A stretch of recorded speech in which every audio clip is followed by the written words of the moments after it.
Hello there, and welcome to Space Historians. I'm so glad you found your way here tonight. Before we begin, take a moment to settle in. Adjust however you need to. Let your body sink into comfort. There's nowhere else you need to be right now. Where in the world are you watching from? A quiet room where you can see the night sky? A cozy corner where the day is finally winding down? Wherever you are, you're exactly where you're meant to be.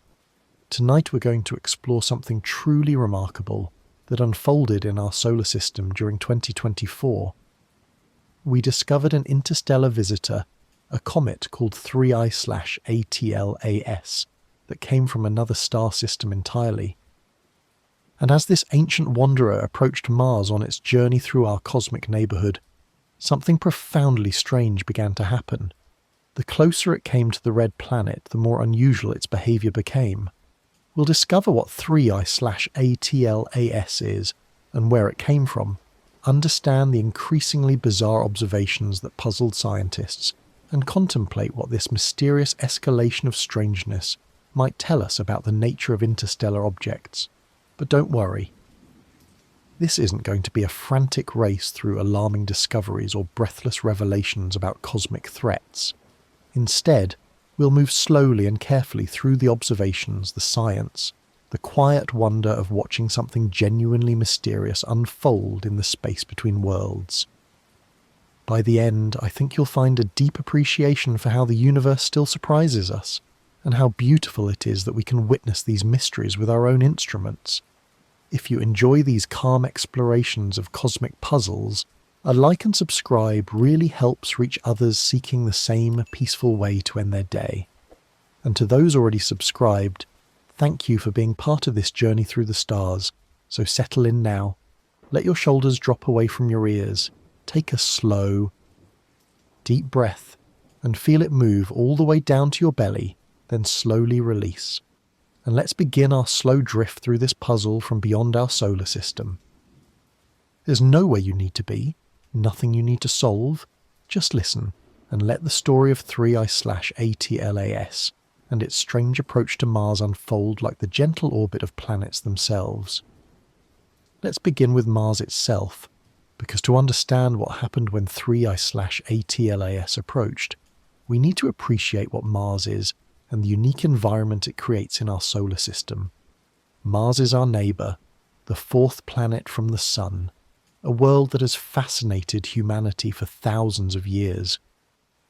The ancient Romans named it for their god of war because of its distinctive red colour, visible even to the naked eye. That red comes from iron oxide, rust, coating the Martian surface. The entire planet is essentially a rusty desert, cold and dry, with a thin atmosphere barely 1% as thick as Earth's. But Mars is far more than just a red dot in our sky. It's a world with towering volcanoes, the largest in the solar system. Olympus Mons rises nearly 22 kilometres high, almost 3 times the height of Mount Everest. It has vast canyons like Valles Marineris, stretching over 4,000 kilometres long and up to 7 kilometres deep, making Earth's Grand Canyon look modest by comparison. Mars has polar ice caps made of water ice and frozen carbon dioxide. It has dust storms that can engulf the entire planet for months. It has evidence of ancient rivers, lakes, and possibly even oceans that existed billions of years ago when Mars was warmer and wetter. The planet holds clues to questions about life beyond Earth, climate change, and the evolution of planetary systems. Mars orbits the Sun at an average distance of about 228 million kilometres, roughly 1.5 times Earth's distance from the Sun. Its year is 687 Earth days long. Because of its elliptical orbit and axial tilt, Mars experiences seasons much like Earth does, though they're nearly twice as long. The planet has 2 small moons, Phobos and Deimos, irregularly shaped chunks of rock that are probably captured asteroids. Phobos orbits so close to Mars and so quickly that it rises in the west and sets in the east. Opposite to what we see with our moon. It's also gradually spiralling inward and will either crash into Mars or break apart into a ring system in about 50 million years. Mars has been visited by more spacecraft than any other planet except Earth. Orbiters have mapped its surface in exquisite detail. Rovers have driven across its deserts, drilled into its rocks, analysed its soil. We know Mars better than any world beyond our own. We have weather reports from Mars, seismic data from Marsquakes, chemical analyses of its atmosphere and surface. This is the world that 3I/ATLAS approached in the summer of 2024. Not a close approach, mind you. The comet's trajectory wouldn't bring it dangerously near, but it would pass within the orbital distance of Mars, closer to the red planet than to any other major body in the solar system during this phase of its journey. And as 3I/ATLAS drew nearer to Mars's orbital region, crossing that invisible boundary in space where Mars's gravitational influence becomes more significant, where the Martian environment extends its subtle effects, something began to change. The observations that had already puzzled astronomers, the shape changes and unusual behaviour documented during the comet's earlier passage through the inner solar system, began to intensify. New phenomena appeared that hadn't been seen before. The rate of change accelerated. It was as if proximity to Mars was triggering something in 3I/ATLAS, awakening behaviours that had remained dormant during its approach from the outer solar system. The correlation was undeniable, even if the mechanism remained utterly mysterious. Scientists watching this unfold had to confront an unsettling question. Was this just coincidence, the natural evolution of an unusual comet happening to occur near Mars? Or was there something about Mars itself, its gravity, its magnetic field, its environment, that was influencing 3I/ATLAS in ways we'd never seen before? To understand what happened, we need to think carefully about 3I/ATLAS's trajectory through our solar system and the timing of its approach to Mars. When 3I/ATLAS was first discovered in January 2024, astronomers immediately began calculating its orbit. This is standard procedure for any newly detected object. Gather enough positional measurements over time, and you can work backward to determine where it came from, and forward to predict where it's going. The orbital calculations for 3I/ATLAS revealed something extraordinary right away. Its orbit was hyperbolic, meaning its eccentricity was greater than 1. In practical terms, this meant the object was moving too fast to be gravitationally bound to our Sun. It came from interstellar space, and it would return to interstellar space. It was just passing through. The trajectory showed that 3I/ATLAS had entered the solar system from above the plane of the planets, coming in at an angle. This is typical for interstellar objects, which approach from random directions rather than along the orderly disk where planets orbit. As astronomers refined the orbit with more observations, they could plot out the comet's entire path through the inner solar system. It would pass inside Earth's orbit, though not close to Earth itself. It would approach the Sun to a distance of about 120 million kilometres, staying well outside Mercury's orbit, never getting hot enough to trigger the kind of intense outgassing that close-approaching comets experience. And then, on its way back out of the solar system, 3I/ATLAS would pass through the region of space where Mars orbits. Not a collision course, not even particularly close by astronomical standards. The nearest approach to Mars would be about 0.15 astronomical units, roughly 22 million kilometres. That's about 60 times the distance between Earth and our Moon. In cosmic terms, this is a distant passage. Mars's gravity at that distance is negligible. There would be no meaningful gravitational interaction, no tidal forces, nothing that conventional physics would predict should affect the comet in any significant way. But here's where the timing becomes interesting. The closest approach to Mars's orbital distance was predicted to occur in late June 2024. And it was in late May and throughout June that the strange behaviours of 3I/ATLAS intensified most dramatically. The shape changes that had been gradual and somewhat subtle during April and May accelerated in June. The comet's brightness began fluctuating in patterns that didn't match its rotation. New spectroscopic features appeared in its spectrum, signatures of molecules that hadn't been detected before. The structure of its coma, the cloud of gas and dust surrounding the nucleus, became increasingly asymmetric and complex. All of this happened as 3I/ATLAS approached the Martian orbital region. The correlation was striking enough that multiple research teams noted it in their observations. Some dismissed it as coincidence. Others wondered if there might be a connection they didn't understand. What made this particularly puzzling was that 3I/ATLAS wasn't approaching Mars itself, just the region of space where Mars happened to be. Mars was actually on the opposite side of the Sun during the closest approach. Nowhere near the comet. Yet the timing aligned so perfectly with the intensification of unusual phenomena that it seemed more than random chance. Some researchers proposed that perhaps it wasn't Mars itself, but something about that particular distance from the Sun that triggered the changes. Maybe 3I/ATLAS had some internal composition or structure that became unstable at that specific level of solar heating. The fact that this distance happened to correspond to Mars's orbit could be pure coincidence. Others suggested that perhaps Mars's orbital region contained some environmental feature we hadn't considered. A higher density of interplanetary dust, a particular configuration of the solar magnetic field, something subtle but real that could affect a passing comet. The most speculative theories proposed that Mars's magnetic field, though weak and patchy, might extend further than we realised, or that the planet's thin atmosphere might shed material that created a faint torus along its orbit, like Jupiter's moons do. None of these explanations were particularly satisfying. Each required assumptions or phenomena that seemed unlikely or unsupported by other observations, but the correlation remained, demanding explanation even as explanation proved elusive. The unusual behaviour of 3I/ATLAS actually began well before it reached Mars's orbital distance, but it was subtle at first, easy to attribute to normal cometary activity or measurement uncertainty.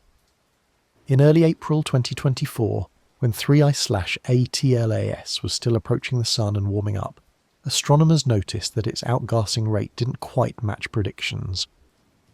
Comets brighten as they approach the Sun because increasing warmth causes more ice to sublimate, producing more gas and dust that reflects sunlight. The relationship between distance from the Sun and brightness is usually quite predictable, but 3I/ATLAS was brightening slightly faster than expected. Not dramatically, just enough that when researchers plotted the light curve, the actual brightness exceeded the predicted values by a small but consistent margin. This could mean the comet had more volatile ices than estimated, or that its surface was darker than assumed, making the temperature calculations slightly off. Then, in late April, observers using high-resolution imaging noticed something odd about the coma structure. Most comets develop a fairly symmetric coma when they're far from the Sun, with outgassing occurring relatively uniformly across the sunlit hemisphere. As they get closer and heating becomes more intense, asymmetries develop, with jets erupting from active areas while dormant regions produce little gas. 3I/ATLAS's coma was asymmetric but in a strange way. Instead of distinct jets pointing in specific directions, which would indicate localized active areas, the coma had a peculiar lopsided quality, denser on one side than the other, with the asymmetry slowly rotating as the comet spun. It was as if one entire hemisphere was more active than the other, which was unusual but not impossible. By early May, spectroscopic observations revealed another puzzle. The spectrum showed strong emission lines from carbon monoxide, which was expected. Comets contain frozen CO, and it sublimes readily even at low temperatures. But the ratio of carbon monoxide to water vapour was higher than typical for comets, suggesting an unusual composition. More puzzling was the appearance of spectral features that seemed to vary with time. On some nights the spectrum would show strong CO emissions. On other nights those emissions would be weaker, replaced by stronger water emissions. This variability occurred on timescales of days, not the hours you'd expect from rotation, and not the weeks or months you'd expect from changing solar distance.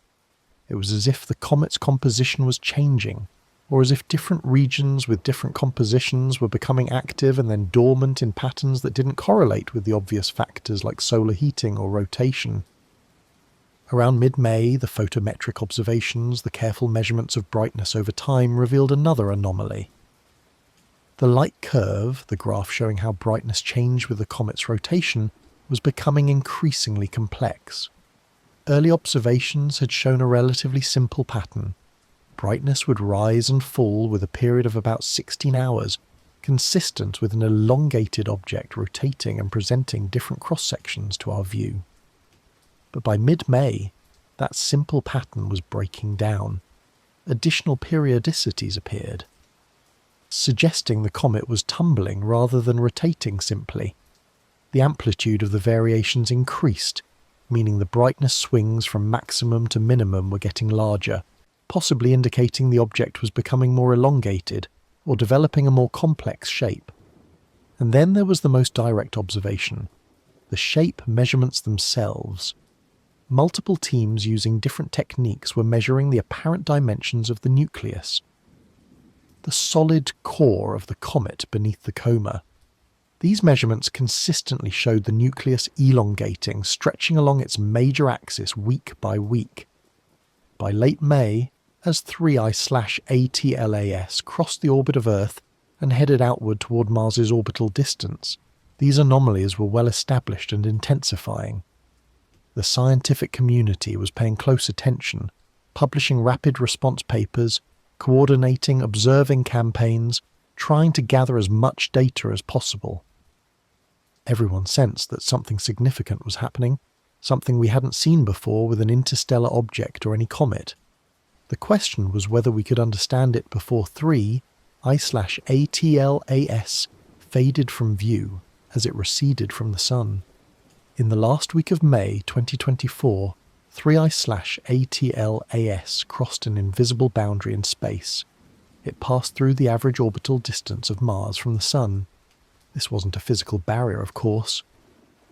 Space doesn't have walls or borders, but in the geometry of orbits there are meaningful distances. The region where Mars orbits is defined by its semi-major axis, the average distance between the planet and the Sun, which is about 228 million kilometres, or 1.52 astronomical units. 3I/ATLAS's hyperbolic trajectory carried it across this distance in late May, moving outward, having already passed its closest approach to the Sun, and now heading back toward interstellar space. Mars itself was nowhere nearby, located on the far side of the Sun in its own orbit. But something changed when 3I/ATLAS crossed into this region. Within 48 hours of passing through Mars's orbital distance, observers reported a dramatic increase in the comet's activity level. The coma, which had been gradually expanding and brightening, suddenly surged. Photometric measurements showed the comet brightened by nearly 0.3 magnitudes in less than 2 days, a significant jump that couldn't be explained by the gradually decreasing solar distance, which should actually cause dimming as the comet moved away from the Sun. High-resolution images captured that night showed the coma structure had transformed. What had been a lopsided but relatively smooth distribution of gas and dust was now chaotic, with multiple distinct streamers and filaments extending from the nucleus. It looked as if the comet had experienced an outburst, a sudden release of material from internal pressure or structural failure. Outbursts aren't unusual for comets. They happen when subsurface ice suddenly becomes exposed and sublimates rapidly, or when internal cavities pressurized by trapped gas suddenly rupture and vent to space. But the timing was remarkable, occurring almost exactly when the comet crossed Mars's orbital radius. Spectroscopic observations that same night revealed another surprise. The emission lines had changed dramatically. The carbon monoxide lines, which had been strong, had weakened. But new lines appeared, signatures of organic molecules. Complex carbon-based compounds that indicated material from deep within the nucleus was being exposed and vaporized. The presence of organics wasn't shocking in itself. Comets are known to contain complex organic molecules, the building blocks of chemistry that could lead to life. but seeing such a dramatic change in the spectral composition over just a couple of days was unusual. Over the following week, as 3I/ATLAS continued on its trajectory, now firmly within the distance range where Mars orbits, the anomalies continued to multiply and intensify. The rotation period, measured by tracking brightness variations, seemed to be changing. Early measurements had established a period of about 16 hours, but by early June, analysis of the light curve suggested the period had shortened to perhaps 14 or 15 hours. This would mean the comet was spinning faster, which could happen if outgassing jets were creating torque, like rockets that change an object's rotation. The shape measurements, derived from multiple techniques including direct imaging with adaptive optics and analysis of the light curve, showed the elongation continuing to increase. The nucleus appeared to be stretching from a relatively stubby shape, perhaps 2.5 times longer than wide, to something more dramatically elongated, perhaps 3 times longer than wide or more. Most puzzling of all were observations from radio telescopes monitoring the comet's emissions at millimetre wavelengths. These observations can detect emission from specific molecules and measure their temperature and velocity. The data showed that gas was being emitted not just from the sunlit side, which was expected, but from all around the nucleus, including regions that should be in shadow and frozen solid. This suggested either that the entire nucleus was warmer than it should be based on solar heating alone, or that some internal heat source was driving sublimation from the night side. Neither explanation fit comfortably with our understanding of how comets work. Research teams scrambled to make sense of this flood of anomalous data. Theories proliferated in email exchanges and hastily convened virtual meetings. But consensus proved elusive. Every explanation seemed to require multiple special assumptions, and even then couldn't account for all the observations.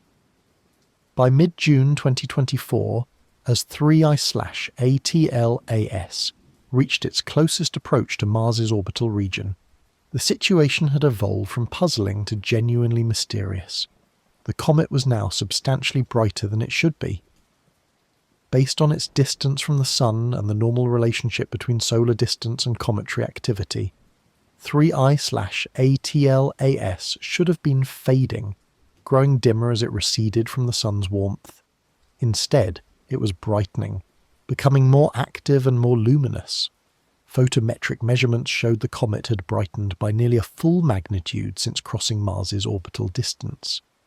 A magnitude change of 1 corresponds to a brightness increase of about 2.5 times. This wasn't a subtle effect. This was a comet behaving completely contrary to normal physics. Several explanations were proposed and tested. The simplest was that 3I/ATLAS had experienced a major fragmentation event, breaking into pieces that exposed fresh ice to sunlight, causing a surge in outgassing and brightness. Fragmentation is a known phenomenon. Many comets break apart, sometimes spectacularly. But high-resolution images didn't show clear evidence of multiple distinct fragments. There was no obvious debris cloud, no pattern of separating components. The nucleus appeared intact, albeit with an increasingly complex coma surrounding it. Another possibility was that the comet contained unusually volatile ices, compounds that sublimate at very low temperatures. Carbon monoxide, for instance, remained active at much greater solar distances than water ice. If 3I/ATLAS was rich in highly volatile materials, it might continue outgassing vigorously even as it receded from the Sun. But this didn't explain the timing. Why would these volatile ices suddenly become dramatically more active right when the comet crossed Mars's orbital distance? The solar heating was gradually decreasing throughout this period, which should reduce activity, not increase it. A more exotic explanation involved the comet's internal structure. Perhaps 3I/ATLAS was like a pressure cooker, with heat from the Sun being absorbed and conducted inward during its close approach, building up internal temperature and pressure. Then, as it moved outward, this stored heat was being released through increased outgassing, creating the delayed brightening. This mechanism can occur in comets, but usually on much longer timescales and with much smaller effects. The dramatic brightening of 3I/ATLAS seemed too large and too sudden to fit this model comfortably. Some researchers started wondering if the proximity to Mars's orbital region was somehow relevant. Maybe there was something about that particular distance from the Sun, some resonance or environmental factor that triggered the behaviour. But what could that be? Mars's orbit isn't particularly special from a solar system dynamics perspective. It's not at a major orbital resonance with Jupiter or other planets. There's no known concentration of dust or gas at that distance. The solar magnetic field at Mars's distance is well understood and not unusual, yet the correlation persisted. The brightening crisis began almost exactly when 3I/ATLAS crossed Mars's orbital distance and continued to intensify as the comet remained in that region of space. Spectroscopic observations during this period revealed another startling development. The spectrum was showing emission lines from molecules that hadn't been detected earlier. Cyanogen, a compound of carbon and nitrogen, appeared. Methanol showed up. Even ammonia, which typically requires very cold conditions to remain frozen, was detected. It was as if deeper and deeper layers of the comet's interior were being exposed and vaporized, releasing materials that had been trapped since the comet's formation billions of years ago in some distant star system. The coma structure, imaged in exquisite detail by the Hubble Space Telescope during a dedicated observation campaign, was stunning and strange. Multiple shells of material, like the layers of an onion, surrounded the nucleus. These shells weren't expanding uniformly. They were asymmetric, elongated, pulsing outward in patterns that suggested periodic releases of material. Between the shells, the space wasn't empty but filled with intricate filaments and streamers, like a complex spiderweb of dust and gas. The overall structure was beautiful, haunting, and completely unlike any normal cometary coma. Scientists were documenting something unprecedented, an interstellar visitor behaving in ways no comet had behaved before, and the behaviour was intensifying specifically as it traversed the region of space where Mars orbits. The mystery was deepening, and time was running short. As June progressed, 3I/ATLAS would continue moving outward, eventually becoming too faint for detailed study. The window to understand this phenomenon was closing. As the strange behaviour of 3I/ATLAS intensified near Mars's orbital region, scientists began exploring every possible explanation, no matter how speculative. One hypothesis that gained serious consideration involved Mars's magnetic field. Mars doesn't have a global magnetic field like Earth does. Earth's field is generated by convection in our planet's liquid iron outer core, creating a vast magnetosphere that extends tens of thousands of kilometres into space, protecting us from the solar wind and cosmic radiation. Mars lost its global magnetic field billions of years ago when its core cooled and solidified. Without the protection of a magnetosphere, the solar wind gradually stripped away most of Mars's atmosphere, transforming the planet from a potentially warm, wet world into the cold, dry desert it is today. But Mars isn't entirely without magnetism. The planet has strong local magnetic fields embedded in its crust, particularly in the ancient southern highlands. These are fossil fields, remnants of the time when Mars did have an active dynamo. In some regions, the crustal magnetic field is actually stronger at the surface than Earth's field is at Earth's surface, though it doesn't extend far into space. These crustal fields create a complex, patchy magnetosphere around Mars. It's not a smooth global bubble like Earth's, but rather a collection of smaller magnetic umbrellas, each protecting a small region beneath it. The solar wind interacts with these fields in complicated ways, creating magnetic loops, cusps, and draping patterns. Could this complex magnetic environment extend further than previously thought? Could there be some interaction between Mars's magnetic structures and the broader interplanetary magnetic field that created conditions at Mars's orbital distance unlike anywhere else in the solar system. The hypothesis was speculative, but not impossible. We know that magnetic fields can extend surprisingly far under certain conditions. Jupiter's magnetosphere is enormous, extending millions of kilometers. Even Earth's magnetotail, the elongated extension of our magnetosphere downwind from the solar wind, stretches past the Moon's orbit. Perhaps Mars's crustal fields, though weak and fragmented, interacted with the ambient interplanetary magnetic field in ways that created some kind of extended structure along the planet's orbital path. If 3I/ATLAS, as an interstellar visitor potentially with unusual magnetic properties or charged particles in its coma, entered this region, it might experience forces or heating that wouldn't occur elsewhere. Researchers tried to model this mathematically, calculating what kind of magnetic field configuration would be needed to affect a comet at distances of millions of kilometers. The results were not encouraging. To create observable effects on 3I/ATLAS at the distances involved would require magnetic fields far stronger than Mars was known to possess, or magnetic interactions so exotic they bordered on speculation. Moreover, Mars was on the opposite side of the Sun during 3/ATLAS's passage through this region.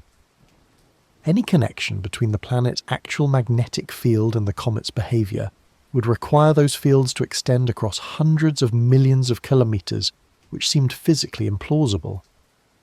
Still, the magnetic hypothesis wasn't completely abandoned. Some researchers proposed that perhaps it wasn't Mars's field itself, but some property of the solar magnetic field at that particular distance from the Sun. The Sun's magnetic field is complex, with structure that varies with the solar cycle and with distance from the Sun. At different distances, the field has different configurations, different interactions with the solar wind, different regions where field lines might reconnect or create turbulence. Perhaps 3I/ATLAS, with its unusual composition or charged coma, was particularly sensitive to some aspect of the magnetic environment that happened to be strongest at Mars's orbital distance. This version of the hypothesis was harder to test but also harder to disprove. Without detailed in situ measurements of the magnetic field at the comet's location, which we didn't have, it was impossible to say definitively what magnetic conditions 3I/ATLAS was experiencing. The magnetic field hypothesis represented the kind of creative thinking scientists engage in when confronted with genuinely puzzling phenomena. It might not be correct, but exploring it helped rule out possibilities and refine understanding of what could and couldn't explain the observations. Another explanation proposed for 3I/ATLAS's strange behaviour involved the possible existence of a dust torus along Mars's orbit, a ring of particles encircling the Sun at the distance where Mars travels. This idea drew inspiration from similar structures known to exist elsewhere in the solar system. Jupiter, for instance, has dust rings created by micrometeorite impacts on its small inner moons. These impacts vaporize surface material, and some of the ejecta escapes the Moon's weak gravity and spreads out along the Moon's orbits, creating faint rings around Jupiter. Venus has a suspected dust ring as well, material from interplanetary dust that gets concentrated at Venus's orbital distance through complex gravitational and radiation pressure effects. Earth has its own faint dust ring, though it's extremely tenuous. Could Mars have something similar? The planet does have two small moons, Phobos and Deimos. These moons are constantly being bombarded by tiny meteorites. Each impact creates a small spray of debris. Most of this material would fall back to the moons or to Mars itself, but some fraction might escape and spread out along Mars's orbital path. Additionally, Mars itself sheds material from its atmosphere. While most of the planet's atmosphere is thin and held by gravity, the uppermost regions are constantly being eroded by the solar wind. Some of this atmospheric material could spread out along the orbital path, creating a very faint torus of gas and dust. The hypothesis suggested that if such a torus existed, even if incredibly tenuous, a comet passing through it might experience effects we wouldn't normally see. The interaction between the comet's coma and this ambient material could cause heating through friction, even if the friction was extremely weak. Dust particles from the torus entering the comet's coma might trigger outgassing by providing nucleation sites where ice could sublimate more readily. This was an elegant idea in some ways. It provided a physical mechanism tied specifically to Mars's orbital region, explaining the correlation between distance and behaviour. It didn't require exotic physics, just the existence of a structure we knew could exist elsewhere in the solar system. But there were significant problems with the dust torus theory. First, no such torus had ever been detected around Mars. While this didn't prove it didn't exist, it meant that if it did exist, it was extremely faint and tenuous. For something that faint to have observable effects on a comet millions of kilometres away seemed unlikely. Second, the physics didn't quite work.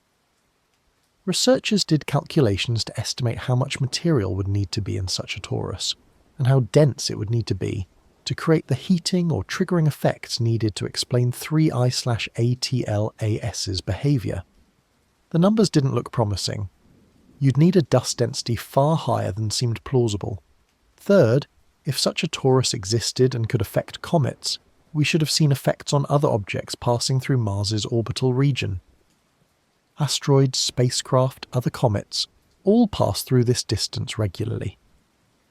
None had shown unusual behaviour correlated with Mars's orbital distance. Some advocates of the theory proposed that perhaps 3I/ATLAS was uniquely sensitive to the torus because of its interstellar origin.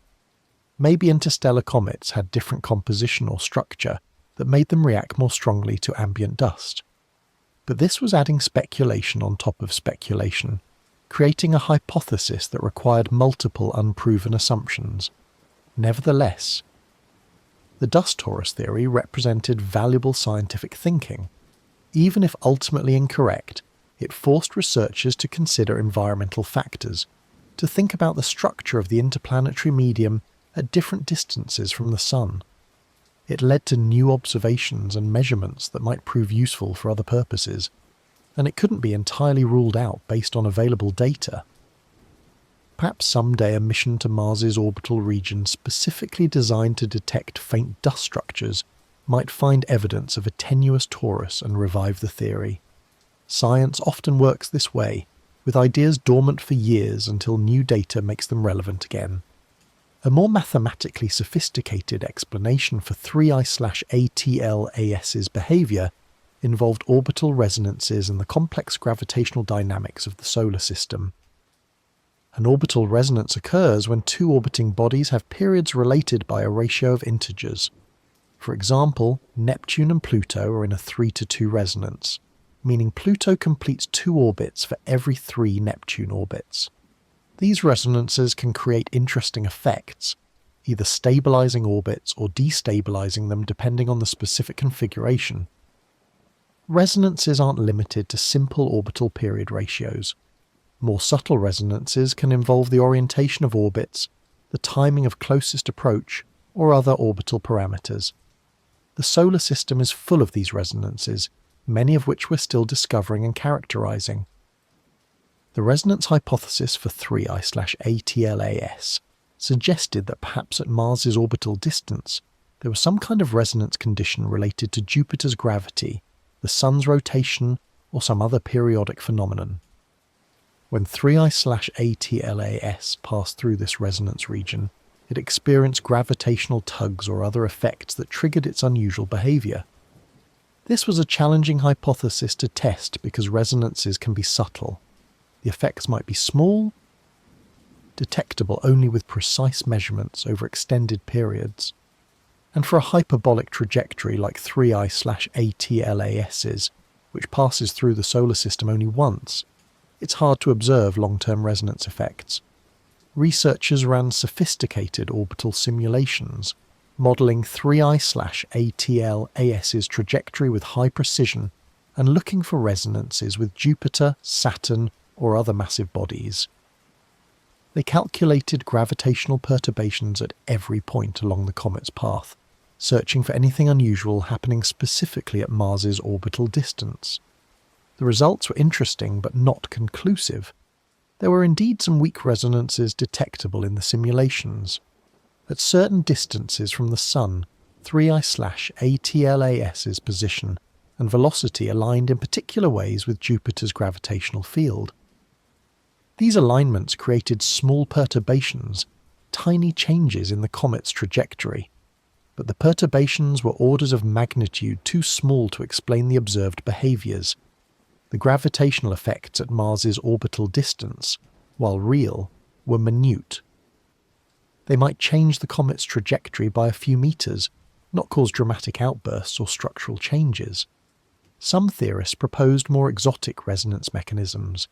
Perhaps there was a resonance not with gravity, but with solar radiation pressure, which varies with distance from the Sun, or perhaps with the solar wind, which also has distance-dependent properties and occasional periodic variations. These ideas were creative but difficult to validate. The solar wind and radiation pressure do indeed vary, but in ways that are somewhat chaotic and hard to predict. Demonstrating a specific resonance between these phenomena and a comet's distance would require detailed data we simply didn't have. Another version of the resonance theory involved the comet's rotation. Perhaps 3I/ATLAS's spin period was in resonance with its orbital period in some way, creating a condition where tidal forces from the Sun, though weak, could build up over time and cause structural stresses. When those stresses exceeded the comet's structural strength, it might deform or release material. This spin-orbit resonance idea had some precedent. Mercury is in a 3:2 spin-orbit resonance with the Sun, rotating 3 times for every 2 orbits. This resonance is maintained by tidal forces and the planet's slightly elongated shape. Could something similar be happening with 3I/ATLAS? The challenge was that 3I/ATLAS was only passing through the solar system once, making it hard to establish a stable resonance. Resonances typically require many orbits to develop and stabilize. A hyperbolic visitor wouldn't have time for that. Still, perhaps the comet had some primordial spin state that happened to align with a particular orbital distance, creating a temporary resonance condition. Or perhaps its unusual shape and tumbling rotation created conditions where tidal forces had unusual effects. These resonance theories, while fascinating from a mathematical perspective, ultimately struggled to provide convincing explanations for the full range of observed behaviours. They could potentially explain some aspects like specific brightness variations or minor trajectory changes, but the dramatic transformation of 3I/ATLAS seemed to require more powerful mechanisms. One of the more dramatic explanations for 3I/ATLAS's strange behaviour was that we were witnessing a slow-motion structural collapse, a fundamental failure of the comet's internal architecture. This hypothesis started from the observation that many comets are not solid monolithic objects, but rather loosely bound collections of smaller chunks, sometimes called rubble piles. These objects are held together primarily by weak gravity, and possibly some ice acting as cement between chunks. For a small object like a comet, only a few kilometres across, self-gravity is extremely weak. The escape velocity from 3I/ATLAS's surface would be just a few metres per second, slower than a person can run. This means it doesn't take much force to pull the comet apart or to reshape it. The internal structure collapse theory proposed that 3I/ATLAS was structurally unstable, perhaps uniquely so because of how it formed, or because of damage sustained during its billions of years wandering through interstellar space. As it warmed approaching the Sun, internal stresses built up from differential heating, expansion of internal ice, and pressure from trapped gases. These stresses gradually exceeded the weak forces holding the comet together. The structure began to fail, not catastrophically all at once, but progressively, with internal voids collapsing, ice bridges between chunks failing, and material redistributing under its own weak gravity and centrifugal force from rotation. This progressive failure would manifest exactly as observed. increasing elongation as material migrated along the spin axis, increasing outgassing as new surfaces became exposed, and brightness variations as the changing shape presented different cross-sections to our view. The timing correlation with Mars's orbital distance could be explained if the structural failure reached a critical phase at that point in the comet's trajectory. Perhaps enough stress had accumulated by then, enough ice had sublimated from internal spaces that collapse became inevitable. The specific distance might not matter except that it represented a particular time in the comet's thermal evolution. This theory had several attractive features. It explained multiple observations with a single mechanism. It required no exotic physics or special environmental conditions. It was consistent with what we know about small body structure and the effects of heating on icy objects. Computer simulations of rubble pile comets undergoing structural failure produced results that looked superficially similar to what was observed with 3I/ATLAS. Simulated comets could elongate, change brightness, and increase outgassing activity during collapse. But there were also problems. The theory predicted that collapse should ultimately lead to complete fragmentation, with the comet breaking into multiple discrete pieces. While 3I/ATLAS might be heading toward that fate, observations showed no clear signs of fragmentation yet. The nucleus appeared coherent, despite its deformation.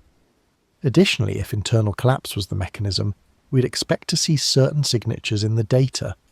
Debris clouds from collapsing internal voids, for instance, or sudden brightness jumps corresponding to cavity ruptures. The observations showed complex behaviour, but not quite the patterns that full-scale modelling predicted. Some researchers refined the collapse theory to involve partial or layered failure.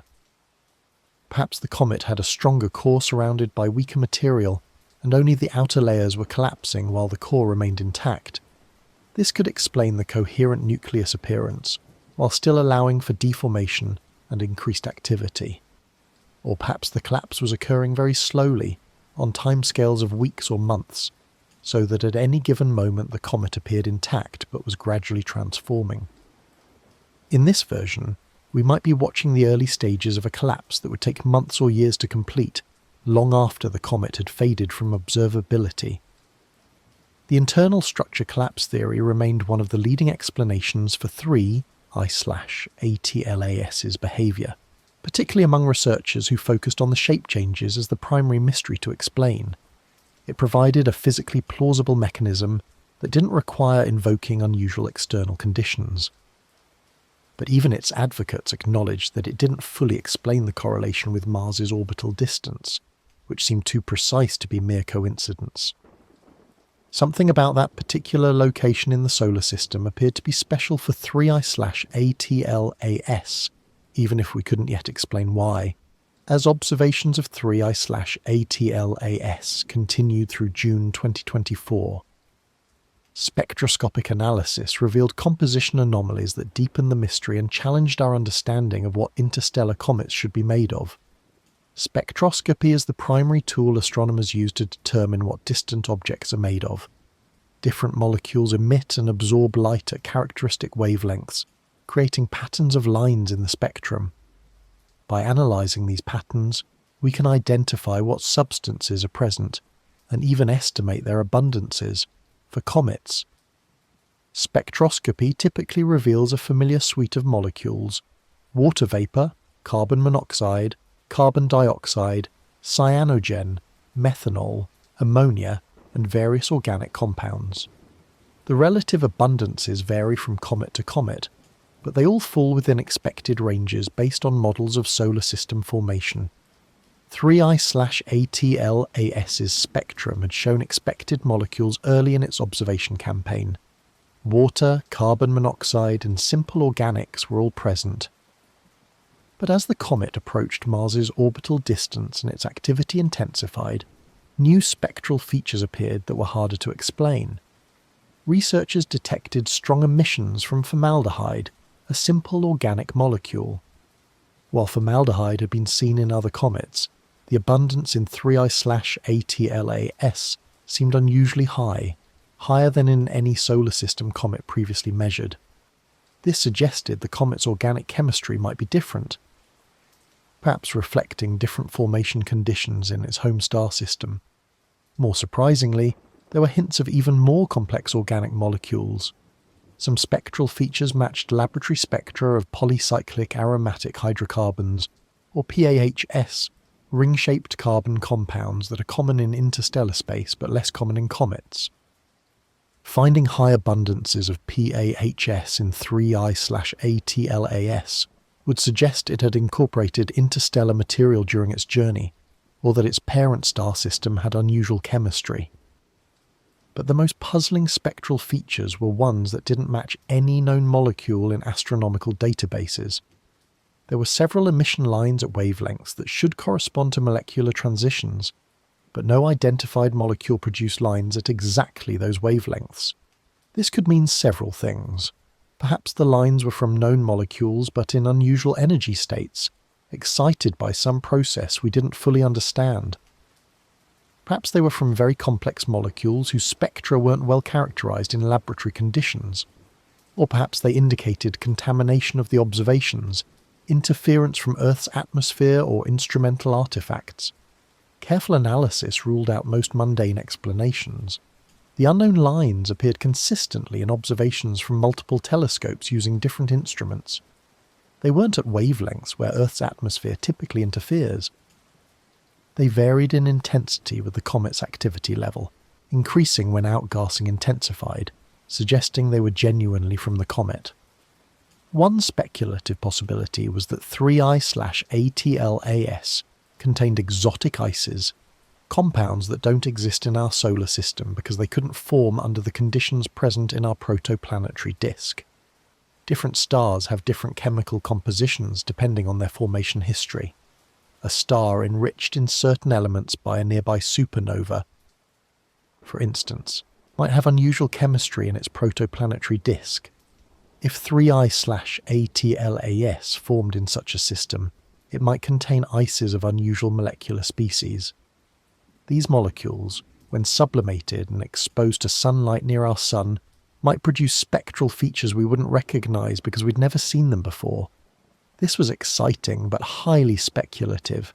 To confirm exotic molecules would require much more detailed spectroscopy, ideally from space telescopes not affected by Earth's atmosphere, and comparison with laboratory spectra of candidate molecules that would need to be synthesized specifically for this purpose.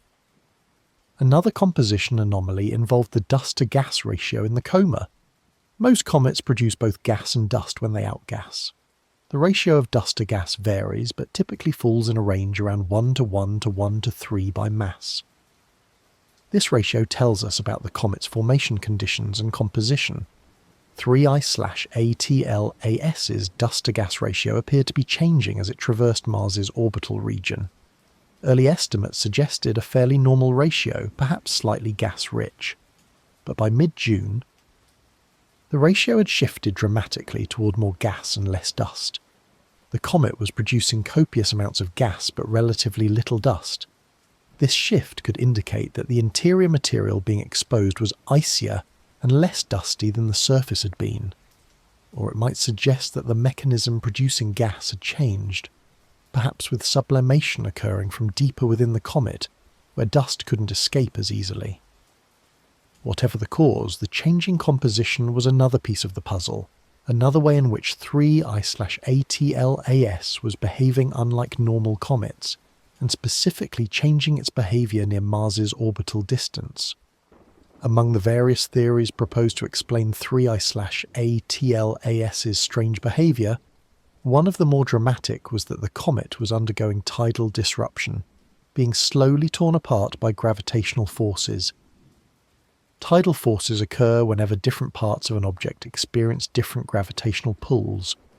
On Earth, we experience tides in our oceans because the Moon's gravity pulls on the side of Earth, facing it more strongly than it pulls on Earth's centre, and pulls on Earth's centre more strongly than the far side.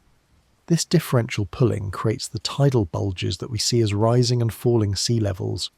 For solid objects, tidal forces can be destructive if they're strong enough. If you bring an object too close to a massive body, the difference in gravitational pull between the near side and far side can exceed the object's structural strength, pulling it apart. This is called tidal disruption, and it's been observed happening to comets that pass too close to Jupiter or the Sun. But could tidal disruption explain what was happening to 3/ATLAS? The comet wasn't passing close to any massive body. It had already moved past its nearest approach to the Sun, and even that approach hadn't been particularly close. Mars, the nearest planet to the comet's trajectory, was millions of kilometers away. The tidal forces from these bodies should be negligible. However, some researchers proposed a subtle version of tidal disruption. Perhaps 3/ATLAS was so structurally weak, so loosely bound, that even very weak tidal forces could affect it. If the comet was indeed a rubble pile with almost no internal cohesion, then even the gentle gradient in the Sun's gravity might be enough to pull it slowly apart.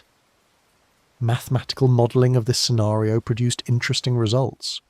For a weak rubble pile comet, tidal forces from the Sun could indeed cause elongation along the Sun-comet line, stretching the object into a more elongated shape.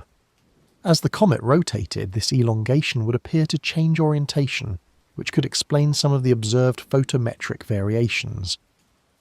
Moreover, if the comet was tumbling rather than rotating simply, the direction of maximum tidal stress would change over time, potentially causing the elongation direction to precess or wobble. This added complexity might explain the complex light curve variations that observers were seeing, but there were significant problems with the tidal disruption hypothesis. First, tidal forces decrease with distance from the gravitating body. As 3/ATLAS moved away from the Sun after its closest approach, tidal forces should be weakening, not strengthening. Yet the anomalous behaviours were intensifying as the comet moved outward. Second, even for a very weak object, the tidal forces at 3/ATLAS's distance from the Sun were extraordinarily small. Calculations showed they were orders of magnitude weaker than the comet's own self-gravity. For tides to tear apart an object, they need to exceed self-gravity by a substantial factor. At 3/ATLAS's distance, this condition wasn't close to being met. Some advocates of the theory proposed that perhaps cumulative tidal stress over time could weaken the structure.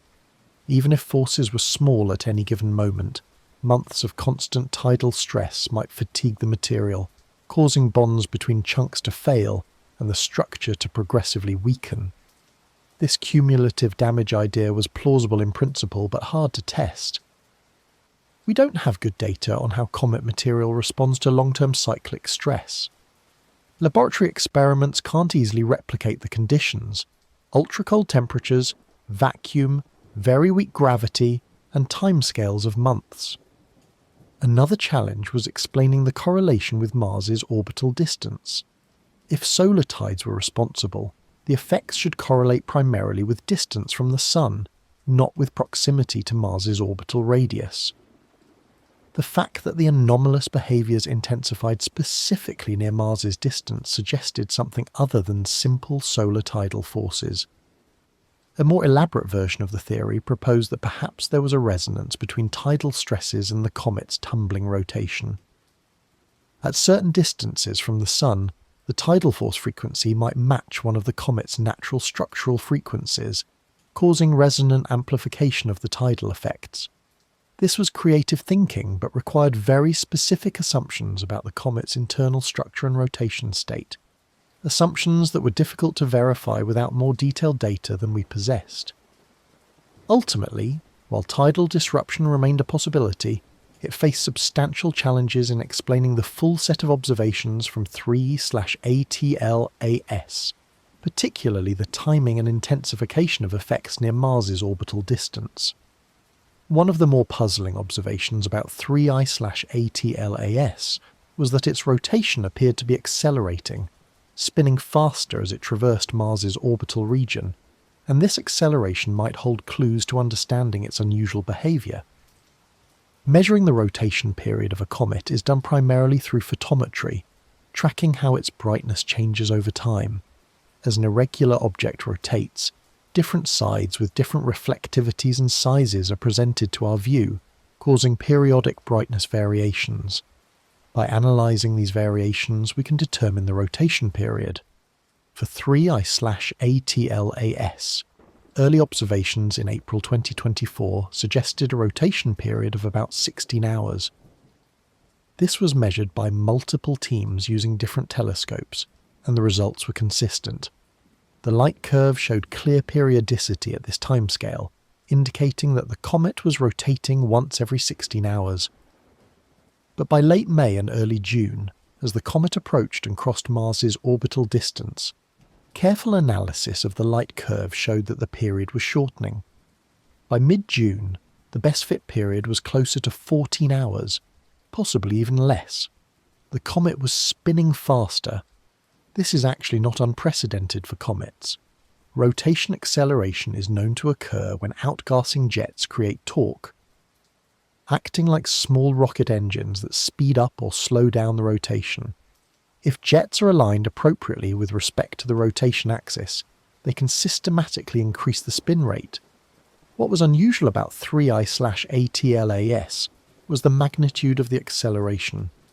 Rotation changes from outgassing jets are typically subtle, causing period changes of minutes over months of observation. But 3I/ATLAS appeared to have shortened its rotation period by nearly 2 hours in about 2 months. This implied very strong systematic torques from outgassing. Modelling this requires knowing the location and strength of the outgassing jets, which we could infer only indirectly from images of the coma. Researchers attempted to match the observed rotation acceleration with models of jet-driven torque, testing different configurations of jet locations and strengths. Some configurations could produce the required torque, but they were specific and somewhat contrived.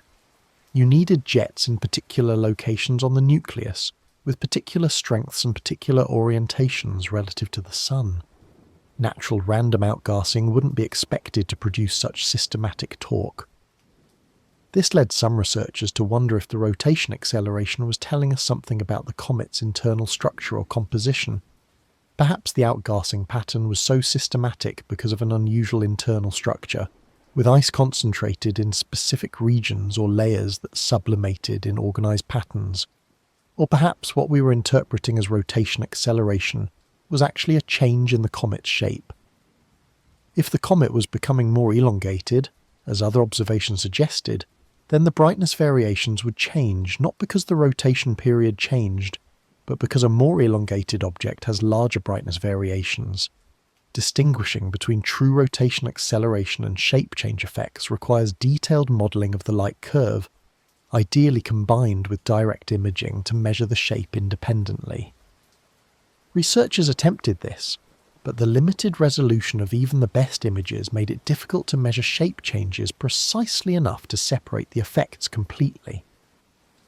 There was also the intriguing possibility that the rotation state was more complex than simple spinning. If 3I/ATLAS was in a tumbling state, with rotation around multiple axes, then the photometric behaviour would be very complex, potentially showing apparent period changes that weren't actually changes in rotation rate, but rather changes in the viewing geometry of a complex rotation. Some teams applied sophisticated mathematical techniques to the light curve data, attempting to solve for both the rotation state and the shape simultaneously. These inversions can work well for asteroids observed over many rotations, but for a comet observed for only a limited time, the solutions were often non-unique. Multiple different rotation states and shapes could produce similar light curves. What everyone agreed on was that something about the comet's rotation, or shape, or both, was changing systematically during the period when it traversed Mars's orbital region. Whether this was cause or effect, whether the rotation changes were driving other phenomena or being driven by them, remained unclear. The rotation mystery added another layer to the overall puzzle of 3I/ATLAS, another way in which this interstellar visitor was behaving in unexpected, complex ways that challenged our understanding. Another possible explanation for 3I/ATLAS's strange behaviour involved thermal stress fracturing. the idea that rapid temperature changes were causing the comet's surface and interior to crack and fracture, fundamentally altering its structure. Ice and rock have different thermal properties. They expand and contract at different rates when heated and cooled. In a comet, which is a mixture of ices and rocky or dusty material, all frozen together, differential thermal expansion can create significant stresses. Think of what happens when you pour hot water into a cold glass. The temperature difference between the inside and outside surfaces causes the glass to expand unevenly, creating stresses that can cause the glass to crack. Something similar can happen to comets on a much larger scale. As a comet approaches the Sun, its surface heats up dramatically. The sunlit side might rise from the deep cold of space, around -200 degrees Celsius or colder, to temperatures above -100 degrees Celsius, or even higher depending on how close it gets. This heating doesn't penetrate instantly. It takes time for heat to conduct into the interior. The result is a temperature gradient with the surface hot and the interior still cold. The surface material wants to expand while the interior material doesn't, creating stresses. If these stresses exceed the material's strength, fractures develop. For 3I/ATLAS specifically, the thermal stress hypothesis proposed that as the comet warmed approaching the Sun, its surface accumulated stress fractures. These fractures would be most severe in regions where the temperature gradient was steepest, likely on the sunward side where heating was strongest. As the comet then began to cool, moving away from the Sun after its closest approach, these fractures might propagate deeper into the interior. Thermal cycling, heating and cooling can cause fractures to grow, working their way deeper with each cycle as the comet rotates, and different regions are heated and cooled. Eventually these fractures might reach voids or pockets of volatile ice deep within the nucleus. When fractures breach these pockets, the ice would suddenly be exposed to vacuum and could sublimate rapidly, causing outbursts, increasing activity, and potentially driving material redistribution that would change the comet's shape. This mechanism had several appealing features. It explained delayed activation, with major changes happening not at closest approach to the Sun but later. As fractures propagated inward, it explained increasing activity as more and more internal ice became exposed. It could potentially explain rotation changes if the outburst from breached pockets created asymmetric jets. Computer models of thermal stress in comet-like materials showed that fracturing was indeed plausible. The temperature gradients and differential expansion were strong enough to exceed the strength of ice, especially if the ice was porous or already weakened by millions of years of cosmic ray exposure during interstellar transit. But the thermal stress hypothesis still struggled with the Mars correlation. Why would fracturing and its consequences intensify specifically near Mars's orbital distance? The solar heating was actually decreasing in that region as the comet moved away from the Sun, which should reduce thermal stresses, not increase them. One possible answer was that the timing was coincidental. Perhaps the thermal stress fractures had been developing throughout the comet's passage through the inner solar system, and they happened to reach critical depths and breach major volatile pockets around the time the comet crossed Mars's orbital distance. The correlation would be timing, not causation. Another possibility involved the specific thermal history of that orbital distance. Perhaps at Mars's distance, the balance between heating and cooling created particularly effective thermal cycling conditions. The comet would still be warm enough for significant daytime heating, but cool enough at night for significant cooling, maximizing the thermal stress cycles. Some researchers propose that the fracturing might be enhanced by phase transitions in the ice. Water ice can exist in different crystalline structures, and transitions between these structures involve volume changes. If the temperature at Mars's distance was in a range where phase transitions were likely, this could add additional stress to already fractured material.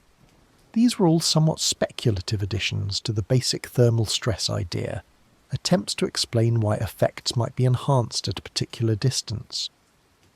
They were plausible but difficult to test without knowing the detailed composition and structure of 3I/ATLAS's interior. The thermal stress fracturing hypothesis remained a contender, particularly in combination with other mechanisms. Perhaps fracturing was one of several processes occurring simultaneously, all contributing to the complex behaviours observed. A particularly interesting explanation for 3I/ATLAS's behaviour involved the concept of volatile layering. The idea that the comet's interior was structured in layers of different ice compositions, each layer sublimating at different temperatures and causing different effects as they were progressively exposed. This model started from observations suggesting that 3I/ATLAS's spectrum was changing over time, showing different dominant molecules at different phases of its activity. Early on, carbon monoxide dominated. Later, water emissions increased. Still later, more complex organic molecules appeared. This progression suggested that we were seeing progressively deeper layers of the nucleus being exposed and vaporized. The volatile layering model proposed that 3I/ATLAS formed in a protoplanetary disk where conditions varied with distance from the star and over time. Different regions of the disk had different temperatures and pressures, causing different molecules to condense at different locations and times. If 3I/ATLAS accreted material from different regions, or if the disk's conditions changed during the comet's formation, the result could be a layered structure. The outer layers might be rich in highly volatile ices like carbon monoxide and methane, substances that condense at very low temperatures. Deeper layers might be water-rich, formed from ice that condenses at slightly higher temperatures. The deepest layers might contain less volatile materials and complex organics. As the comet approached the Sun, the outer layers would sublimate first, being more volatile and requiring less heat. This would expose the next layer down, which would then begin sublimating, and so on. The progression of spectral changes would trace this layered structure, each new set of emissions corresponding to a new layer being exposed. This could explain the intensification of activity near Mars's orbital distance. Perhaps by the time 3I/ATLAS reached that distance, it had lost enough of its outer layers to expose a particularly ice-rich layer below. This layer, suddenly exposed to sunlight, would sublimate vigorously, causing the surge in activity and brightness. The shape changes could also fit into this model, if different layers had different structural properties. The removal of outer layers might destabilize the remaining structure. A harder outer crust might have been holding a softer interior in place. Remove the crust, and the interior could deform under its own weak gravity and centrifugal forces from rotation. Computer simulations of layered comet structures undergoing differential sublimation showed behaviours qualitatively similar to what was observed. Simulated comets could elongate as material was preferentially lost from certain regions, could increase in activity as volatile-rich layers were exposed, and could show complex spectral evolution. The model also provided a potential explanation for the exotic spectral features that didn't match known molecules. If 3I/ATLAS's innermost layers contained materials formed under unusual conditions in its alien star system, those materials might include molecules we haven't seen before. Exposing these layers would reveal chemistry not present in solar system comets. However, the volatile layering model also had challenges. For layering to produce the observed effects, the layers would need to be quite distinct, with sharp boundaries between different compositions. Natural formation processes typically create more gradual transitions, not sharp boundaries. How would such distinct layering arise? One possibility was that the layering reflected discrete events in the comet's formation history. Perhaps it formed during multiple episodes of accretion with different source materials, or perhaps it experienced processing events like heating from radioactive decay in its interior early in its history, which could redistribute volatiles into layers. Another challenge was explaining why the critical layer would be exposed precisely at Mars's orbital distance. This seemed to require very specific timing or very specific layer depths, which felt somewhat coincidental unless there was some physical reason for it. Some researchers proposed that perhaps the layer depths weren't specifically tuned to Mars's distance, but rather that Mars's distance represented a thermal threshold. Perhaps at that distance from the Sun, surface temperatures reached a critical value where a particular type of ice became unstable, triggering rapid sublimation of a layer rich in that ice. This thermodynamic threshold idea added a physical basis for the Mars correlation, making it less coincidental and more deterministic. If calculations could show that a known ice species had a sublimation threshold at the temperature corresponding to Mars's solar distance, it would strengthen the model considerably. The volatile layering model represented a synthesis of composition observations, thermal modelling, and structural hypotheses. It remained one of the more comprehensive attempts to explain the full range of 3/ATLAS's behaviours with a single unified framework. By late June 2024, as 3/ATLAS continued its journey outward from the Sun and gradually faded from telescopic view, the astronomical community faced a significant challenge: how to integrate all the observational data into a coherent understanding. Dozens of telescopes had observed the comet over 5 months. Hundreds of images had been captured in various wavelengths from ultraviolet to infrared. Spectroscopic observations had documented the evolution of emitted molecules. Photometric data had tracked brightness variations with exquisite precision. Astrometric observations had refined the trajectory to high accuracy. All of this data resided in different databases, analysed by different teams using different techniques. Some observations were published in peer-reviewed papers, others existed as preprints or internal team reports. Still others were being held for further analysis before publication. To truly understand what had happened to 3/ATLAS, someone needed to collect all this disparate data, standardise it, and analyse it comprehensively. This is easier said than done in astronomy, where different observers use different instruments with different calibrations, different data reduction pipelines, and different analysis philosophies. An international collaboration formed with the specific goal of creating a comprehensive dataset for 3/ATLAS. Researchers from Europe, North America, Asia, and Australia contributed their observations, along with detailed documentation of how the data was obtained and processed. Standardizing photometric data from different telescopes required careful cross-calibration. Different instruments have different sensitivities, different filters, different ways of measuring brightness. Getting all the measurements onto a common scale required comparison observations of standard stars and careful error analysis. Spectroscopic data presented even greater challenges. Different spectrographs have different wavelength coverage, different spectral resolution, and different sensitivity to faint features. Combining spectra from multiple instruments to get a complete picture of the comet's composition required sophisticated merging algorithms and careful attention to systematic errors. The imaging data needed geometric calibration to account for the comet's motion and the varying viewing geometry from Earth. Each image captured the comet from a slightly different angle, as both Earth and the comet moved in their respective orbits.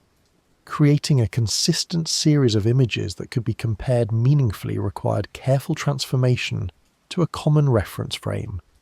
As this integrated data set came together, patterns became clearer. The progression of spectral changes could be tracked more precisely. The evolution of the coma structure could be animated as a time sequence. The correlation between different phenomena, brightness changes and spectral changes and shape changes, could be analysed quantitatively. But even with all this integrated data, definitive answers remained elusive. The observations confirmed that multiple things were happening simultaneously. The nucleus was changing shape, probably elongating. The composition of emitted gases was evolving, revealing different materials over time. The activity level was varying in complex ways not simply explained by changing solar distance. The rotation state was changing, though whether from true acceleration or shape change effects remained debatable. What the integrated data couldn't definitively tell us was why. The mechanisms remained theoretical, with multiple plausible explanations that couldn't be conclusively distinguished with the available observations. This is actually a common situation in astronomy. We can gather excellent observational data, but interpreting that data often requires assumptions about things we can't directly measure: internal structure, composition at depth, thermal properties, material strength. Different assumptions lead to different conclusions. The data integration effort did produce some important constraints. Certain theories could be ruled out because they predicted phenomena that weren't observed. For instance, theories that predicted rapid fragmentation into multiple discrete pieces didn't match observations showing a coherent nucleus throughout the observation period. Other theories remained viable, but required fine-tuning. The numbers had to work out precisely to match observations. This made some researchers uncomfortable. Models that required special assumptions or precise parameter values felt less natural than models that robustly explained observations across a range of parameters. The integration challenge highlighted both the power and limitations of modern astronomy. We can observe incredibly distant objects in remarkable detail, tracking subtle changes over time. But we're still limited to remote observation, unable to touch or sample or manipulate our subjects. Interpretation requires inference, models, and often some degree of educated guessing. For 3I/ATLAS, the data integration effort ensured that future researchers would have access to a comprehensive, calibrated data set. Even if the current generation couldn't fully explain the observations, perhaps future scientists with better theoretical tools or comparative data from other interstellar objects would be able to extract more understanding from this treasure trove of information. Behind all the technical observations and theoretical debates about 3I/ATLAS were real people. Astronomers, students, and amateur observers who devoted countless hours to tracking this mysterious visitor. Dr. Elena Rodriguez, a researcher at the European Southern Observatory, was one of the first to notice the unusual shape changes in late April. She'd been assigned to analyse high-resolution images from the Very Large Telescope as part of the routine monitoring campaign for 3I/ATLAS.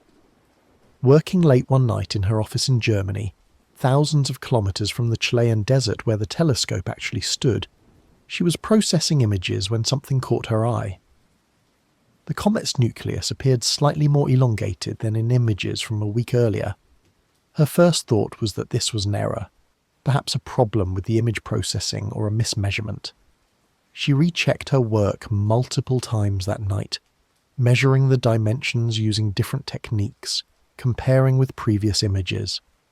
The elongation persisted in all her analyses. By dawn, she was convinced she was seeing something real, but also deeply uncertain. Claiming that a comet was changing shape would be an extraordinary assertion requiring extraordinary evidence. Over the following days, she contacted colleagues who had also observed 3I/ATLAS, asking if they saw anything similar in their data. Some confirmed her findings, others were sceptical. A friendly debate emerged in email exchanges and video calls, with researchers sharing measurements, questioning methods, proposing alternative explanations. This is how science often works in practice, not through dramatic eureka moments, but through careful, sometimes uncertain analysis, with multiple people cross-checking each other's work, gradually building confidence that an effect is real. For graduate student Michael Chen at the University of California, 3I/ATLAS became the focus of his doctoral thesis somewhat unexpectedly. He had been working on statistical studies of comet populations when his advisor suggested he might analyse 3I/ATLAS data as a case study. What started as a straightforward project became consuming as the comet's strange behaviour emerged. Michael found himself requesting telescope time, coordinating with international collaborators, analysing data until late into the night, driven by the excitement of studying something genuinely unusual. but the experience was also stressful. His thesis timeline was tied to the comet's visibility. Once 3I/ATLAS faded from view. In late June, the primary data collection would end.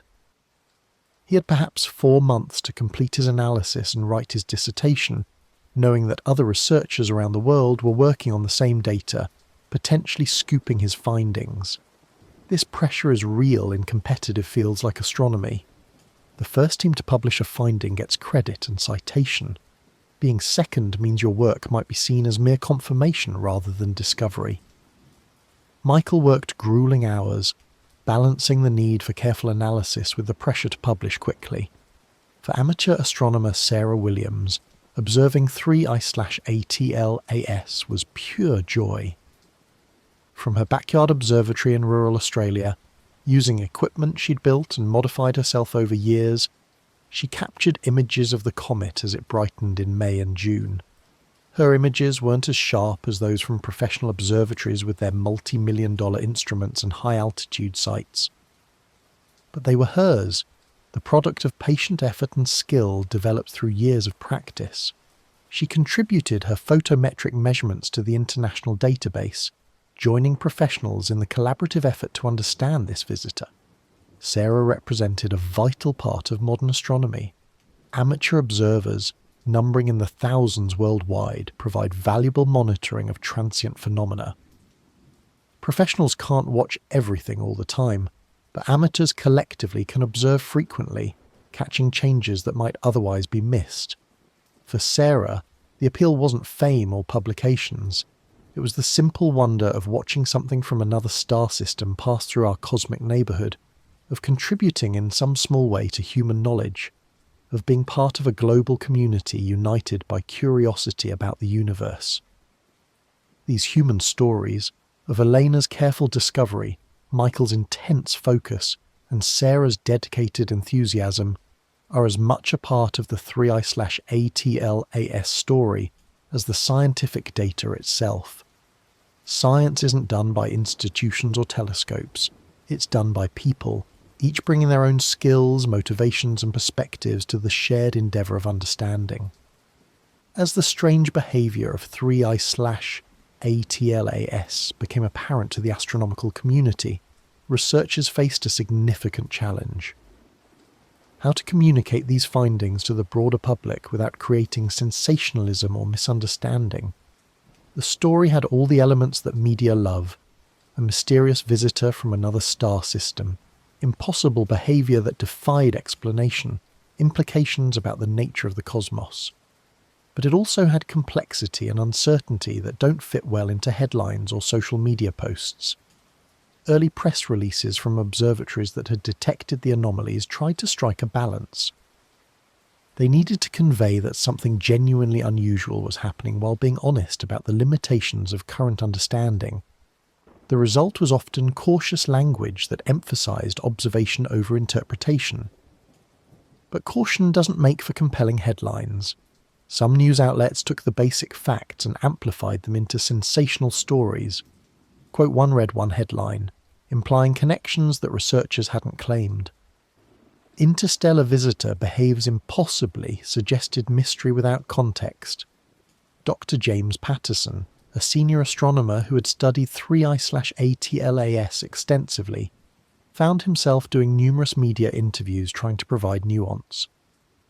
He explained that impossible didn't mean physics was broken, but rather that the comet was behaving in ways we hadn't anticipated based on our limited sample of interstellar objects.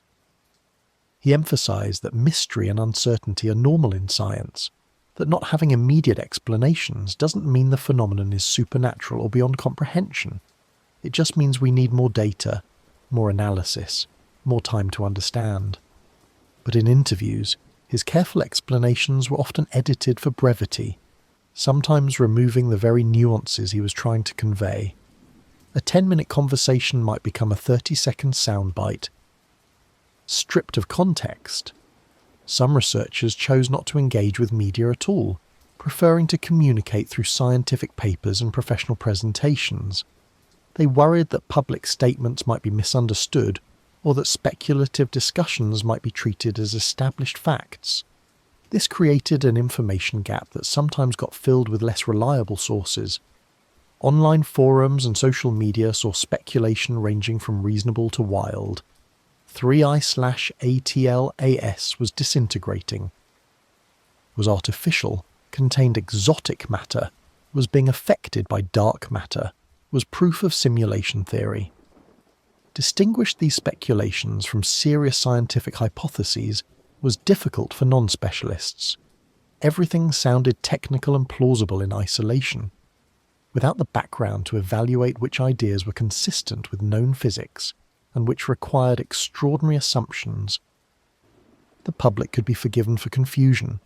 Some science communicators tried to bridge this gap. YouTube channels, podcasts and blogs dedicated to astronomy produced content explaining what was actually known about 3I/ATLAS, what was speculation, and how to think about uncertainty in science. These communicators emphasize process over conclusions. Here's how we observe comets. Here's what we've measured. Here's what different measurements might mean. Here's what we don't know yet. This approach helped audiences appreciate the scientific method itself, not just the results. But even well-intentioned communication faced challenges. The story was evolving in real time. New observations might contradict or clarify previous ones. Hypotheses proposed one week might be abandoned the next. Trying to keep public understanding synchronized with rapidly evolving scientific understanding was nearly impossible. There was also the challenge of managing expectations. Some people hoped 3I/ATLAS would reveal something profound about alien civilizations or exotic physics, when the most likely explanations involved complex but natural cometary processes. There was sometimes disappointment. This highlighted a tension in science communication, the need to convey both the genuine excitement of studying something mysterious and the reality that most mysteries have mundane explanations, even if those explanations are complex and take time to figure out. The communication challenge with 3I/ATLAS illustrated broader issues in how science interfaces with society. We want an informed public, but providing information in accessible, timely, nuanced ways is genuinely difficult, especially for complex, evolving situations where even experts aren't certain. The unusual behaviour of 3I/ATLAS prompted interesting responses from various astronomical institutions and agencies, revealing how the scientific community organises itself to study unexpected phenomena. NASA, though primarily focused on its own missions, issued statements about 3I/ATLAS and provided analysis from its network of observatories. The space agency has a long history of comet studies and maintains databases and models for understanding cometary behaviour. When an object behaves unusually, NASA's expertise becomes a valuable resource. The agency's Planetary Defense Coordination Office took particular interest, even though 3I/ATLAS posed no threat to Earth. The office's mission includes tracking and characterizing near-Earth objects, and an interstellar visitor passing through the inner solar system fell within its purview. Understanding how such objects behave is relevant to assessing potential future threats. The European Space Agency similarly engaged, with researchers from ESA facilities contributing observations and analysis. ESA operates the Rosetta mission archives, which contain detailed data from humanity's most intimate encounter with a comet. Comparing 3I/ATLAS with Rosetta's target, Comet 67P, provided valuable context. Professional astronomical societies organise special sessions at conferences to discuss 3I/ATLAS. The American Astronomical Society's summer meeting in June 2024 featured multiple presentations about the comet, with standing room only audiences eager to hear the latest findings. These sessions weren't just formal presentations. They included lively Q&A periods where researchers debated interpretations, proposed new observations, and coordinated future efforts. The scientific community at its best operates as a collective problem-solving enterprise, with competition balanced by collaboration. The International Astronomical Union, which coordinates global astronomical efforts and assigns official designations to celestial objects, established a working group specifically for interstellar objects.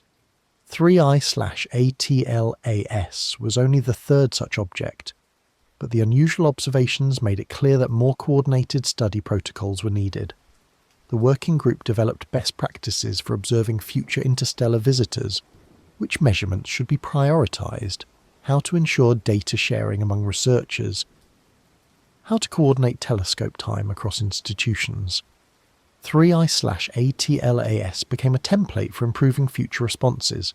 Funding agencies took note as well. The National Science Foundation in the US and similar organisations in other countries received proposals for specialised equipment and observing programs focused on interstellar objects. The argument was that these rare visitors provide unique windows into other stellar systems and deserve dedicated resources. Some proposals were funded, others not. Funding decisions involve competing priorities, and interstellar objects, while fascinating, must compete with other worthy astronomical projects. But the heightened interest from 3I/ATLAS did increase attention to this emerging subfield. Universities with active astronomy programs saw increased student interest. Graduate students wanted to work on interstellar object research. Undergraduate courses incorporated 3I/ATLAS as a case study in observational astronomy and scientific reasoning under uncertainty. This educational impact might prove more lasting than any specific findings about 3I/ATLAS itself. Students inspired by the mystery might become the researchers who study future interstellar visitors with more sophisticated tools and understanding. Research journals experienced a surge of submissions about 3I/ATLAS. Editors struggled to handle the volume while maintaining quality standards. Peer review, the process where expert reviewers evaluate submissions before publication, was stretched thin. Some journals fast-tracked important results, publishing papers within weeks rather than the usual months. This rapid publication helped keep the scientific conversation moving, but also raised concerns about thoroughness. Were reviewers able to properly evaluate work under such time pressure? Overall, the institutional response to 3I/ATLAS demonstrated both the strengths and limitations of how modern science is organised. The community mobilised quickly, shared data effectively, and collaborated across national and institutional boundaries. But resource constraints, publication pressures, and coordination challenges remained real obstacles. As 3I/ATLAS faded from view in late June 2024, becoming too faint for detailed observation, astronomers turned their attention to ensuring that the data collected would be preserved and accessible for future study. The concept of archival legacy is important in astronomy. Unlike laboratory sciences where experiments can be repeated, astronomical observations are often unique. Once an object has passed or changed, you can't go back and observe it again in its previous state. The data you collected is all you'll ever have. For 3I/ATLAS, this meant that the images, spectra, light curves, and other observations from April through June 2024 represented humanity's only detailed look at this particular interstellar visitor during its unusual behaviour near Mars's orbital region. Preserving this data carefully was crucial. Major observatories have formal archival systems. The European Southern Observatory maintains comprehensive archives of all observations from its telescopes.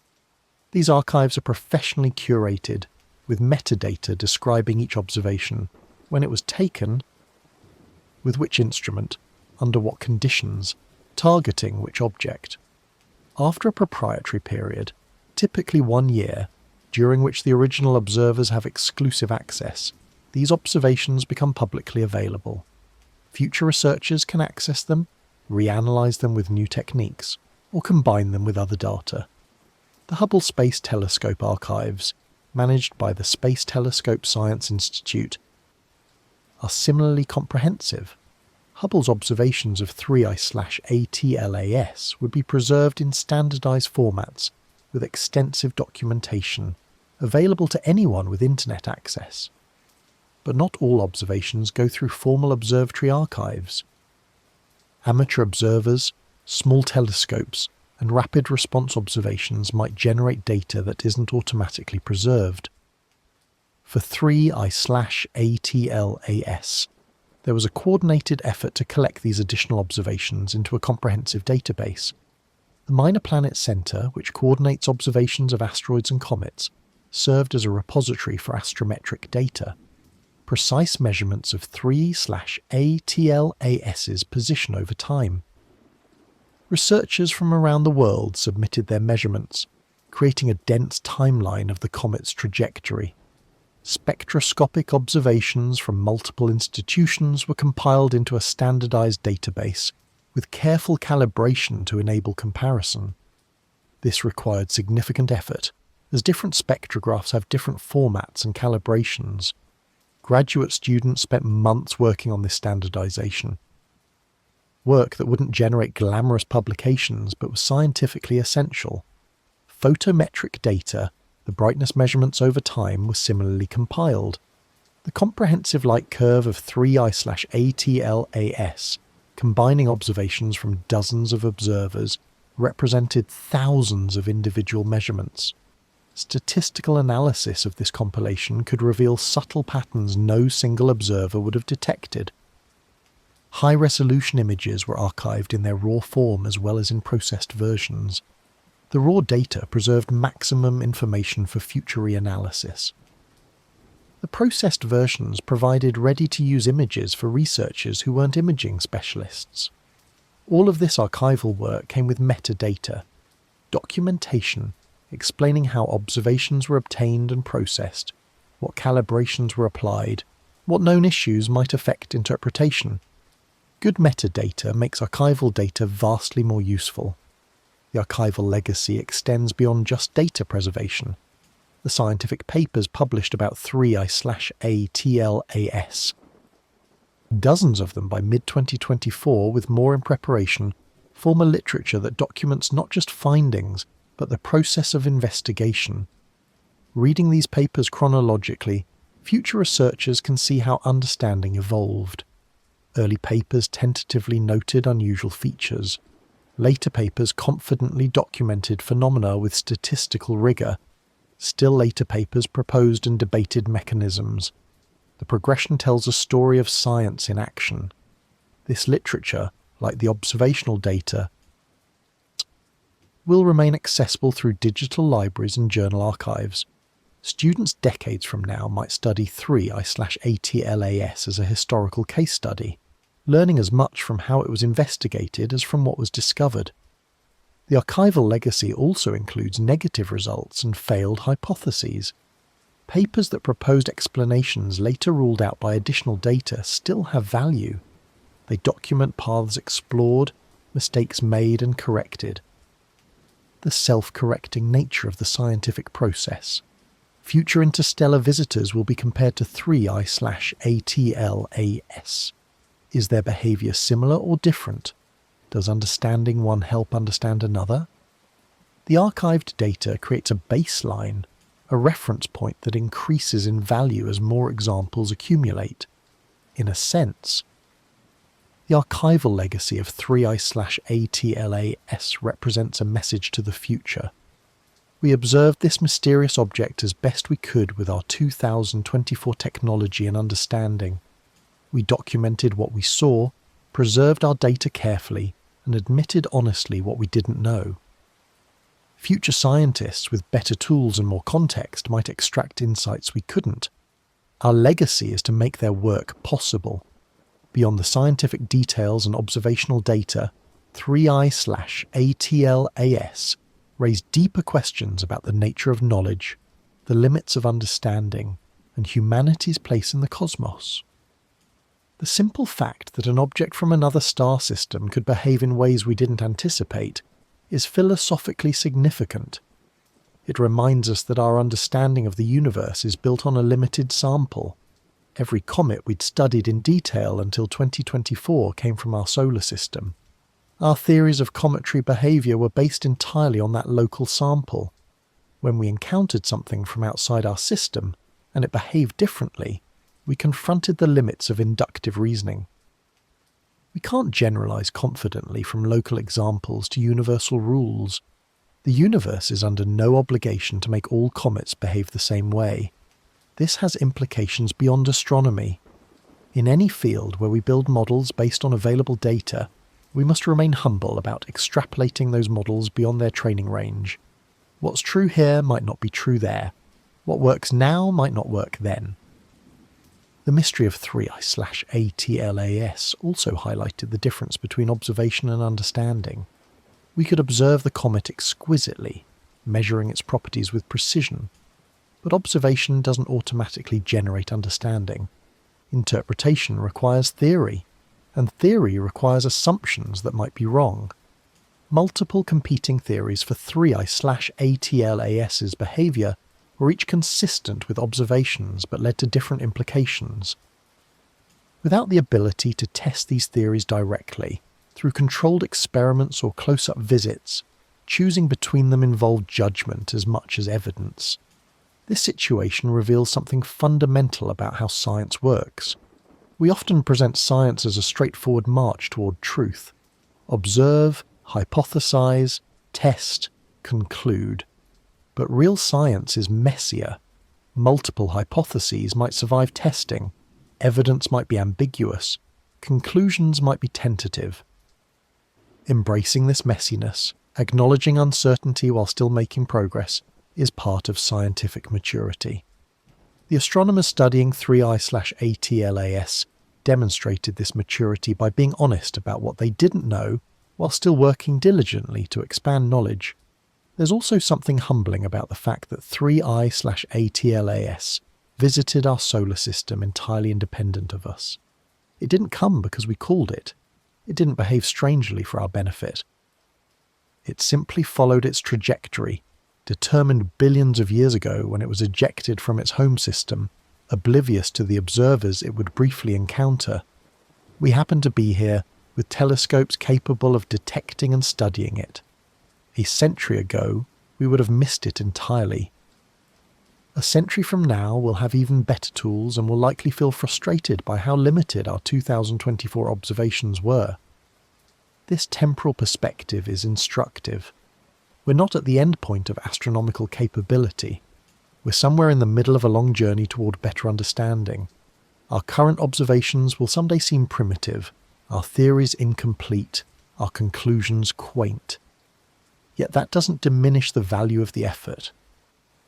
Each generation does what it can with the tools it has. Each contributes to the cumulative enterprise of science. Future generations will build on our work, even as they recognize its limitations. The strangeness near Mars's orbital distance raises its own philosophical questions. Was it truly a connection to Mars, or was the timing coincidental? How do we think about correlation without causation when dealing with unique events we can't repeat? In everyday reasoning, we rely heavily on repeated patterns. If something happens consistently, we infer causation. But 3I/ATLAS passed through Mars's orbital region exactly once. We can't rerun the observation under different conditions. We can't determine if the correlation would persist in a second visit. This limits the firmness of our conclusions in ways that aren't always appreciated. We can note patterns, propose explanations, but we can't achieve the certainty that repeatability provides. This is a fundamental challenge in astronomy and other observational sciences. Perhaps most profoundly, 3I/ATLAS reminded us that the cosmos contains mysteries we haven't encountered yet. Before Oumuamua in 2017, we didn't know interstellar objects visited regularly. Each visitor has revealed something unexpected. Future visitors will likely continue surprising us. This should cultivate both excitement and humility. Excitement because there's so much still to discover, so many phenomena we haven't witnessed. Humility because our current understanding, however sophisticated it seems, is surely incomplete in ways we can't yet recognize. By the time you're listening to these words, months or perhaps years have passed since 3I/ATLAS traversed Mars's orbital region in the summer of 2024. The comet continues its journey, moving ever outward from the Sun, heading back toward the interstellar darkness from which it came. Tracking its current position requires understanding its trajectory. After passing through Mars's orbital distance in late June, 3I/ATLAS continued outward, crossing the orbit of Jupiter in early 2025. By that time it had faded significantly, visible only to the largest telescopes and even then appearing as just a faint point of light. The outgassing that had made it active and bright during its passage through the inner solar system gradually diminished as solar heating decreased. Farther from the Sun, temperatures dropped, and volatile ices that had been sublimating vigorously froze solid again. By the time 3I/ATLAS crossed Saturn's orbital distance in late 2025 or early 2026, it would have become largely dormant, returning to the frozen state it maintained during its millions or billions of years travelling through interstellar space. The coma that had surrounded it would have dissipated. The tail would have faded. The nucleus, whatever shape it had settled into after its mysterious transformation, would be the only thing remaining. A dark, cold chunk of ice and rock. Essentially invisible, but invisibility doesn't mean absence. 3I/ATLAS continues to exist, continues to move.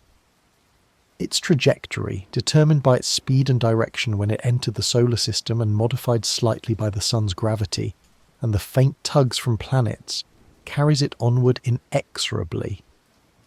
By the late 2020s, 3I/ATLAS will cross the orbits of Uranus and Neptune, though the planets themselves will be far from its path. It will enter the region where short-period comets originate, the Kuiper belt, though it won't linger there. Its velocity is too high to be captured. Through the 2030s and beyond, 3I/ATLAS will continue outward into the Oort cloud region, that vast spherical shell of icy bodies surrounding our solar system at distances up to a light-year. It will pass through this region over thousands of years, never slowing enough to join it, always moving outward. Eventually, perhaps in the year 10,000 or 20,000, 3I/ATLAS will leave our solar system's gravitational influence entirely, returning to interstellar space. The Sun will diminish behind it, becoming just another star among countless others, no longer a source of heat or light. And then begins another journey of unimaginable duration. 3I/ATLAS will travel through the space between stars, perhaps for millions of years, perhaps for billions, before encountering another stellar system, most likely. It will never encounter another star closely enough to be affected. It will simply drift forever through the cosmic void. During all this time, the comet will be frozen, dormant, unchanged. Whatever shape it reached during its brief awakening in our solar system will be preserved. The mysteries we observed, the strange elongation, the unusual activity, will be locked in that frozen structure. Travelling silently through the galaxy, there's something poignant about imagining 3I/ATLAS's future. For a few brief months in 2024, it was alive in a sense, warm and active, observed and studied, the subject of human curiosity and wonder. For the vast majority of its existence before and after, it's just a lifeless rock in the darkness, unknown and unobserved. We were lucky to witness it during its moment of activity. The timing of its trajectory brought it through our solar system just when humanity had developed the technology to detect and study such visitors. A century earlier, we would have missed it. Perhaps even a few decades earlier, we wouldn't have had the survey systems to find it, and we'll never see it again. Unlike comets with bound orbits that return periodically, giving each generation a chance to observe them with improving technology, 3I/ATLAS is a one-time visitor. The observations from 2024 are all we'll ever have. This makes those observations precious. Future astronomers studying interstellar visitors will reference 3I/ATLAS, comparing new objects to it, learning from both its similarities and differences. It becomes part of the permanent record, a data point in humanity's slowly growing catalogue of the galaxy's wandering objects. Somewhere out there, right now, 3I/ATLAS continues its cold journey. It doesn't know we observed it. Doesn't care that we wondered about it. It simply exists and moves, following the laws of physics, carrying its secrets back into the dark. The story of 3I/ATLAS is just one chapter in what will be a much longer story of humanity's encounters with interstellar visitors, and thinking about future visitors helps put this one in perspective. Based on the detection rate so far, with 3 confirmed interstellar objects found between 2017 and 2024, we can estimate that roughly 1 interstellar object per year passes through the inner solar system close enough for us to potentially detect it. As survey systems improve, the detection rate will likely increase, not because more objects are arriving, but because we're getting better at finding them. The Vera C. Rubin Observatory, scheduled to begin full operations in the mid-2020s, will revolutionize the search. This facility will survey the entire visible sky every few nights with unprecedented depth and precision. Simulations suggest it might detect dozens of interstellar visitors per year, dramatically increasing our sample size. With dozens of detections, we'll finally be able to start answering statistical questions. How common are objects like Oumuamua versus objects like 2I/Borisov versus objects like 3I/Atlas? Are there categories or families of interstellar visitors, or is each one unique? We'll be able to test whether the strange behaviours of Oumuamua and 3I/ATLAS are unusual exceptions or actually quite common among interstellar objects. Perhaps most comets from other stellar systems behave unusually compared to our local ones. Perhaps interstellar space processes objects in ways that solar system comets never experience, giving them different properties. Future visitors will be observed with better technology. The James Webb Space Telescope, if still operational, could provide detailed spectroscopy revealing composition with unprecedented precision. Future space telescopes optimized for solar system observations could image approaching objects earlier and in more detail. Ground-based telescopes continue to improve. Adaptive optic systems that correct for atmospheric turbulence are becoming more sophisticated. Interferometric arrays that combine light from multiple telescopes can achieve resolution better than any single telescope. These advances will allow more detailed study of small distant objects. There's even discussion of sending spacecraft to intercept future interstellar visitors. Such missions are technically challenging, requiring rockets that can launch on very short notice and reach high velocities to catch up with fast-moving targets. But they're not impossible. A spacecraft reaching an interstellar visitor could observe it up close, imaging surface features, measuring properties directly, even collecting samples. The scientific return from such a mission would be immense, vastly exceeding what telescopic observation can achieve. Several mission concepts have been proposed. Some involve spacecraft kept in readiness, parked in Earth orbit or at a Lagrange point, ready to launch when a suitable target is detected. Others propose slower missions that would rendezvous with objects in the outer solar system, catching them on their way out rather than on their way in. None of these missions have been funded yet, but the fact that they're being seriously discussed shows how valuable interstellar visitors are considered. Each one is a free sample from another stellar system, delivered to our doorstep by the mechanics of orbital dynamics. Future observations might finally answer questions about 3I/ATLAS that 2024 technology couldn't resolve. If another interstellar comet shows similar behaviour near Mars's orbital distance, it would strengthen the case that there's something real about that correlation, something other than coincidence. Or if future visitors don't show such correlation, it might suggest 3I/ATLAS was indeed unique. That its specific history or composition created conditions we're unlikely to see again. Either outcome would be informative. As decades pass and the catalogue of interstellar visitors grows, patterns will emerge. We'll learn which properties are common, which are rare. We'll develop a sense for the diversity of small bodies in our galaxy, understanding better the range of conditions and compositions that exist in different stellar systems. This knowledge has implications beyond just satisfying curiosity. Understanding the composition and properties of interstellar objects helps us understand star and planet formation throughout the galaxy.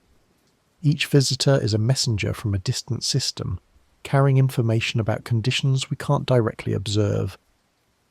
And there's always the possibility, however remote, that one of these visitors might show signs of artificial origin. While none of the first 3 interstellar objects showed convincing evidence of being artificial, we should keep open minds. The galaxy has billions of stars, some likely hosting technological civilizations. If they send probes exploring the galaxy, occasionally one might pass through our solar system. Distinguishing an artificial object from a natural one would require clear signatures, systematic course corrections, regular geometric shapes, radio emissions or other features natural objects simply don't have. We haven't seen such signatures yet, but continued observation of future visitors is one way to search for extraterrestrial intelligence. The correlation between 3I/ATLAS's strange behaviour and its proximity to Mars's orbital distance invites deeper contemplation about Mars itself and what that particular region of the solar system represents. Mars occupies a special position in our solar system's architecture. It's the last of the terrestrial planets, the final rocky world before the asteroid belt and the gas giants beyond. In some ways, Mars represents a boundary, the edge of the inner solar system. This boundary is also thermal. Inside Mars's orbit, temperatures are warm enough for liquid water to exist on planetary surfaces, at least under the right atmospheric conditions. Earth demonstrates this, and Venus could have had liquid water early in its history. Beyond Mars, temperatures are generally too cold for surface liquid water. This makes Mars's orbital distance a significant threshold in terms of solar system habitability. It's the outer edge of what some call the Goldilocks zone, the region where conditions might be just right for life as we know it. Mars itself had liquid water on its surface billions of years ago, and might still have subsurface liquid water today. Could this thermal threshold have something to do with 3I/ATLAS's behaviour? Perhaps at that particular balance of solar heating and cooling, some ice species transitions between stable and unstable states. Perhaps the temperature regime triggers processes that wouldn't occur closer to or farther from the Sun. This is speculative, but it's the kind of thinking that the Mars correlation encourages. Instead of seeing Mars's orbital distance as arbitrary, we might ask whether there's something physically special about that distance that could affect passing comets. Mars itself has influenced solar system evolution in subtle ways. Its gravity, though weak compared to Jupiter's, still affects nearby asteroids and can sometimes perturb objects into Earth-crossing orbits. Mars may have played a role in shaping the asteroid belt and clearing certain orbital regions. The planet's 2 small moons, Phobos and Deimos, might be captured asteroids, evidence that Mars has gravitationally influenced passing objects. If Mars can capture asteroids into orbit, perhaps it has other effects on passing bodies that we haven't fully characterized. There's also the question of Mars's lost magnetosphere. When Mars had a global magnetic field billions of years ago, it would have created a much more extensive magnetosphere, possibly extending far beyond the planet itself. Though that field is long gone, could it have left some signature in the interplanetary medium? Some researchers have speculated about exotic possibilities. Perhaps ancient magnetic fields left embedded structures in the interplanetary dust, creating subtle configurations that persist to this day. Or perhaps Mars's atmospheric loss created a faint torus of material along its orbit, as discussed earlier. These ideas stretch plausibility, but they illustrate how the mystery of 3I/ATLAS encourages creative thinking about solar system structure and the subtle ways planets influence their environment beyond their immediate vicinity. From another perspective, Mars as a marker is arbitrary. The correlation might have nothing to do with Mars itself and everything to do with what that distance from the Sun represents in terms of 3I/ATLAS's thermal evolution. The comet had been warming for months, internal processes had been developing, and by the time it reached 1.5 astronomical units from the Sun, critical thresholds were crossed. That this distance happens to be Mars's orbital radius could be pure coincidence, meaningful to us because we reference solar system distances by planet orbits, but not actually connected to Mars itself. This interpretation is perhaps less romantically satisfying, but might be more scientifically sound. It requires no special properties of Mars or its orbital region, just the recognition that at a certain solar distance, the cumulative effects of weeks of heating reached a tipping point in whatever process was affecting 3I/ATLAS. Yet the coincidence still invites wonder. Of all the distances where the strange behaviour could have intensified, it happened at the distance of this fascinating world that has captured human imagination for millennia. Mars, the red planet, the world we're actively exploring with rovers and orbiters, the world we dream of visiting someday. Perhaps there's no causal connection, but there's still a poetic resonance. 3I/ATLAS, a visitor from the depths of space, from a star system we'll never identify, had its moment of greatest mystery unfold at the orbital distance of Mars, the world that represents the frontier of human exploration. In centuries to come, when humans have established a presence on Mars, they might look up at their thin pink sky and remember that in 2024, an interstellar visitor passed through their orbital region and behaved in ways that puzzled their ancestors. They might have better theories, better understanding, better observations of other visitors that provided context. Or perhaps the mystery of 3I/ATLAS will remain unsolved, an archival curiosity, evidence that the universe still had surprises even in humanity's early days of systematic astronomical observation. As we contemplate 3I/ATLAS and the questions it raised, it's worth reflecting on the nature of mystery itself in the cosmic context and what it means for something to be mysterious. In everyday life, a mystery is something we don't understand but feel we should be able to. The mystery of who stole the cookies or who sent the anonymous letter has an answer that exists and could be discovered with enough investigation. We call these epistemic mysteries, mysteries of knowledge, where the unknown is potentially knowable. But cosmic mysteries are often different. They're not just things we don't know, but could figure out with more clues. They're sometimes things we can't know with our current methods, or perhaps ever, because the information needed to resolve them is inaccessible. 3I/ATLAS presents this kind of mystery in some ways. We can't travel to it, can't bring it into a laboratory, can't run controlled experiments. We can only observe from afar. Our knowledge is limited by what light can tell us across vast distances. Moreover, 3I/ATLAS was a one-time event. It passed through our solar system once and will never return. We can't re-observe it under different conditions or with better instruments developed later. The observations from 2024 are all we'll ever have of its unusual behaviour. This creates a type of cosmic mystery that's fundamentally different from laboratory science. We can't iterate. We can't test our hypotheses experimentally. We can only construct theories consistent with the limited observations we manage to collect. Some of these theories might be correct, or partially correct.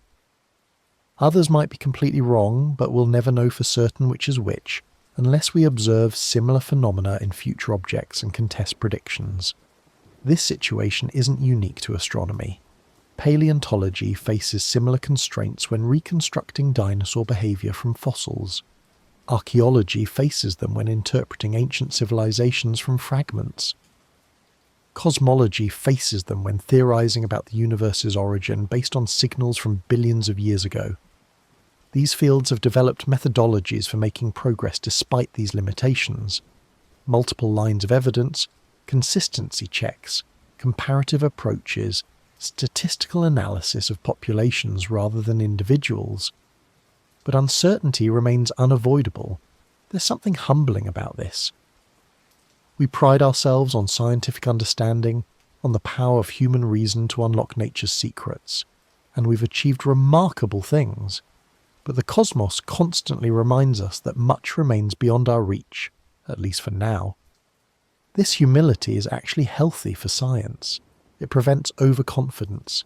It keeps us questioning, searching, remaining open to surprising new observations that challenge existing theories.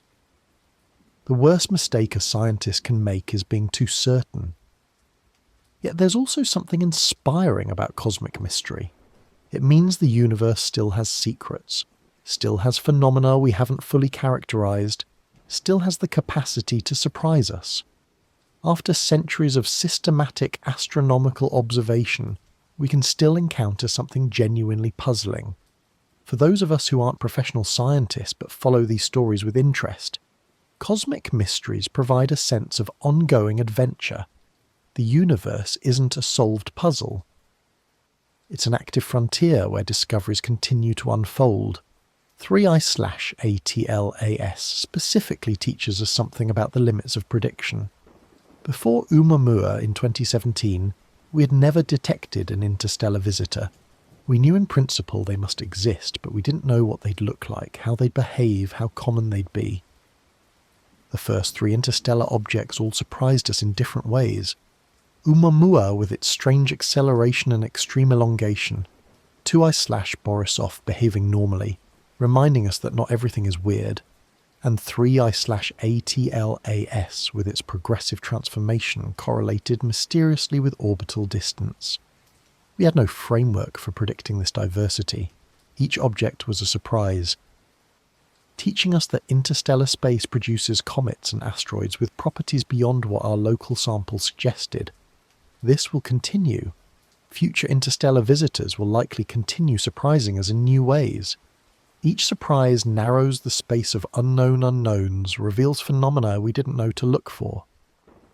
Eventually, perhaps after observing hundreds or thousands of interstellar objects, we'll develop robust theories of how these bodies form, evolve, and behave. The early surprises will be understood as natural variations within a broader framework, but that's likely decades or centuries away. For now, we're in the early exploratory phase where each data point is precious and surprises are to be expected, and that's a wonderful place to be. We're living in an era when humanity is taking its first systematic looks at material from beyond our solar system. Our grandchildren might take this for granted, but we're the pioneers, the first generation to regularly encounter and study visitors from other stars. The mystery of 3I/ATLAS is part of that larger adventure. We don't have all the answers, might never have all the answers about this specific object, but the questions it raised drive us forward. As we approach the end of our contemplation of 3I/ATLAS, it's worth considering what lessons this mysterious wanderer might teach us, both about astronomy and about the broader human endeavour of seeking knowledge. First, 3I/ATLAS teaches us about expectation and reality. We had expectations for how interstellar comets should behave, based on our experience with local comets and theoretical modelling. 3I/ATLAS violated those expectations in specific ways, reminding us that nature doesn't always conform to our models. This is a pattern in science. We build understanding based on available examples, then encounter new examples that don't fit. The mature response is to update our understanding, broaden our models, incorporate the new phenomena rather than dismissing them as anomalous. Second, the comet teaches us about the value of careful observation. The unusual behaviours of 3I/ATLAS were subtle at first, detectable only through precise measurements repeated over time by multiple independent observers. A single casual observation would have missed them. This highlights how modern astronomy works. It's not about dramatic telescopic views that reveal secrets in a single glance. It's about patient, systematic monitoring with attention to small variations that might indicate something significant. The dedication of astronomers who spent months tracking 3I/ATLAS, processing images, analysing spectra, coordinating observations, represents thousands of hours of careful work. Most of that work wasn't glamorous, but collectively it revealed something genuinely interesting. Third, 3I/ATLAS teaches us about the power and limits of remote sensing. We learned an enormous amount about this object from millions of kilometres away, using only the light it reflected and emitted. The sophistication of modern instruments and analysis techniques is truly remarkable, but we also bumped against limits.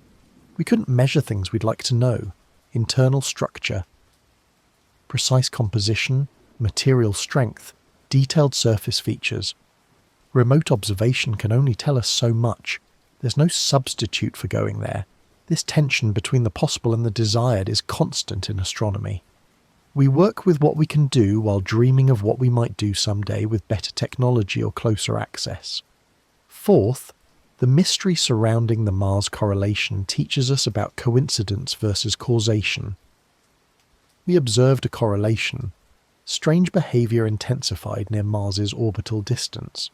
But correlation doesn't prove causation, and with a single object observed once, we can't easily distinguish meaningful connections from random timing. This is a fundamental challenge in science and in reasoning more broadly. Patterns appear in data. Some are meaningful, others are noise. Distinguishing them requires careful analysis, skeptical thinking, and often more data than we have. Fifth, 3I/ATLAS teaches us about the collaborative nature of modern science. No single person or institution discovered all the interesting features of this comet. It was a collective effort involving hundreds of people across dozens of institutions on multiple continents. This collaboration happened smoothly most of the time, with data shared, credit appropriately distributed, and different expertise brought to bear. But it also involved competition, priority disputes, and the usual human complications. Science is done by people, with all the collaboration and conflict that implies. Sixth, the comet teaches us about communicating uncertainty. The story of 3I/ATLAS is filled with tentative language. Quote 5, quote 6, quote 7. This isn't weakness or evasiveness. It's honest acknowledgement of what we do and don't know.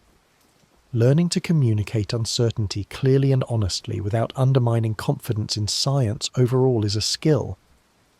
It's one that astronomers studying 3I/ATLAS demonstrated, though translating that nuanced communication to public audiences remains challenging. Seventh, 3I/ATLAS teaches us about the value of archives and long-term thinking. The observations from 2024 will remain valuable for decades or centuries as our understanding evolves and comparative data from other objects accumulates. Taking time to properly archive data shows respect for future researchers. Finally, perhaps most fundamentally, 3I/ATLAS teaches us about cosmic perspective. This tiny frozen rock, just a few kilometres across, travelled for unimaginable time across unimaginable distance, briefly warmed and came alive near our sun, and will return to the frozen darkness for eternity. We happen to be here with the right instruments at the right time to witness its moment of activity. We're lucky, blessed by circumstance. And we have a responsibility to observe carefully, think deeply, preserve what we learn, and pass it forward to those who come after. The universe is vast and old. Human civilization is brief and local, but in our brief moment, we can participate in understanding, can observe and think and discover. 3I/ATLAS gave us an opportunity to do that, and we made the most of it with the tools we had. That's all any generation can do. Observe carefully, think deeply, acknowledge honestly what we don't know, preserve our work, and trust that future generations will build on what we learned. Thank you for staying with me through this entire journey, exploring the mystery of 3I/ATLAS. We've spent over 2 hours together now, thinking about this strange visitor from another star system, contemplating the puzzles it presented, and reflecting on what it means to observe something genuinely mysterious. We began with the simple observation that as 3I/ATLAS approached Mars's orbital distance, its behaviour became increasingly strange. We explored the anomalies that intensified during its passage through that region of space: shape changes, brightness variations, compositional shifts, rotation acceleration, all occurring with timing that seemed more than coincidental. We considered many possible explanations: magnetic fields, dust toruses, orbital resonances, internal collapse, tidal disruption, thermal stress, volatile layering. Each hypothesis had attractive features and challenging problems. None fully explained all the observations. We thought about the human dimension of the story, the observers who track the comet, the challenges of communicating uncertainty, the institutional responses, the archival legacy being built for future study. And we contemplated the broader implications, what 3I/ATLAS teaches us about interstellar objects, about the limits of knowledge, about the nature of cosmic mystery, about humanity's ongoing adventure of exploring the universe. The answer to our opening question, as honestly as I can give it, is this: we don't know for certain why 3I/ATLAS behaves so strangely near Mars's orbital distance. Probably some combination of the comet's unusual composition, its structural weakness. The cumulative effects of solar heating and the specific thermal conditions at that solar distance contributed to what we observed. The correlation with Mars might be causative through some mechanism we don't fully understand, or it might be coincidental timing. Without more data, without observations of similar objects, without the ability to visit the comet directly, we can't be certain. And that uncertainty is okay. Not every mystery gets solved immediately. Some take decades of accumulated observations from multiple objects. Some might never be fully resolved. What matters is that we observed carefully, thought deeply, and preserved our findings for future researchers who will have better tools and more context. If you enjoyed this slow exploration of cosmic mysteries, I hope you'll consider liking and subscribing, and please share your thoughts in the comments. What about 3I/ATLAS fascinates you most? Do you think the Mars correlation was meaningful or coincidental? What other space mysteries would you like to explore together? Wherever you are in the world right now, I hope you're comfortable and peaceful. I hope your breathing has slowed to a calm, steady rhythm. I hope the concerns of the day have faded into the background, giving you space to simply rest. Look up at the sky if you can, or imagine it if you can't. Somewhere up there, far beyond what your eyes can see, 3I/ATLAS continues its journey outward, growing colder and darker as it returns to interstellar space. It doesn't know we observed it, doesn't care that we wondered about it. It simply exists and moves, following paths determined eons ago. But for a few months in 2024, this ancient wanderer briefly warmed near our sun, became active, behaved mysteriously, and gave us something to think about, to puzzle over, to learn from. And in that brief intersection of an interstellar object's trajectory with human curiosity, something meaningful happened. We witnessed a visitor from beyond, observed it carefully with our best instruments, thought deeply about what it might teach us, and preserved our observations for future generations. We participated in the long human endeavour of understanding the cosmos, adding our small contribution to knowledge that accumulates across centuries. That's enough.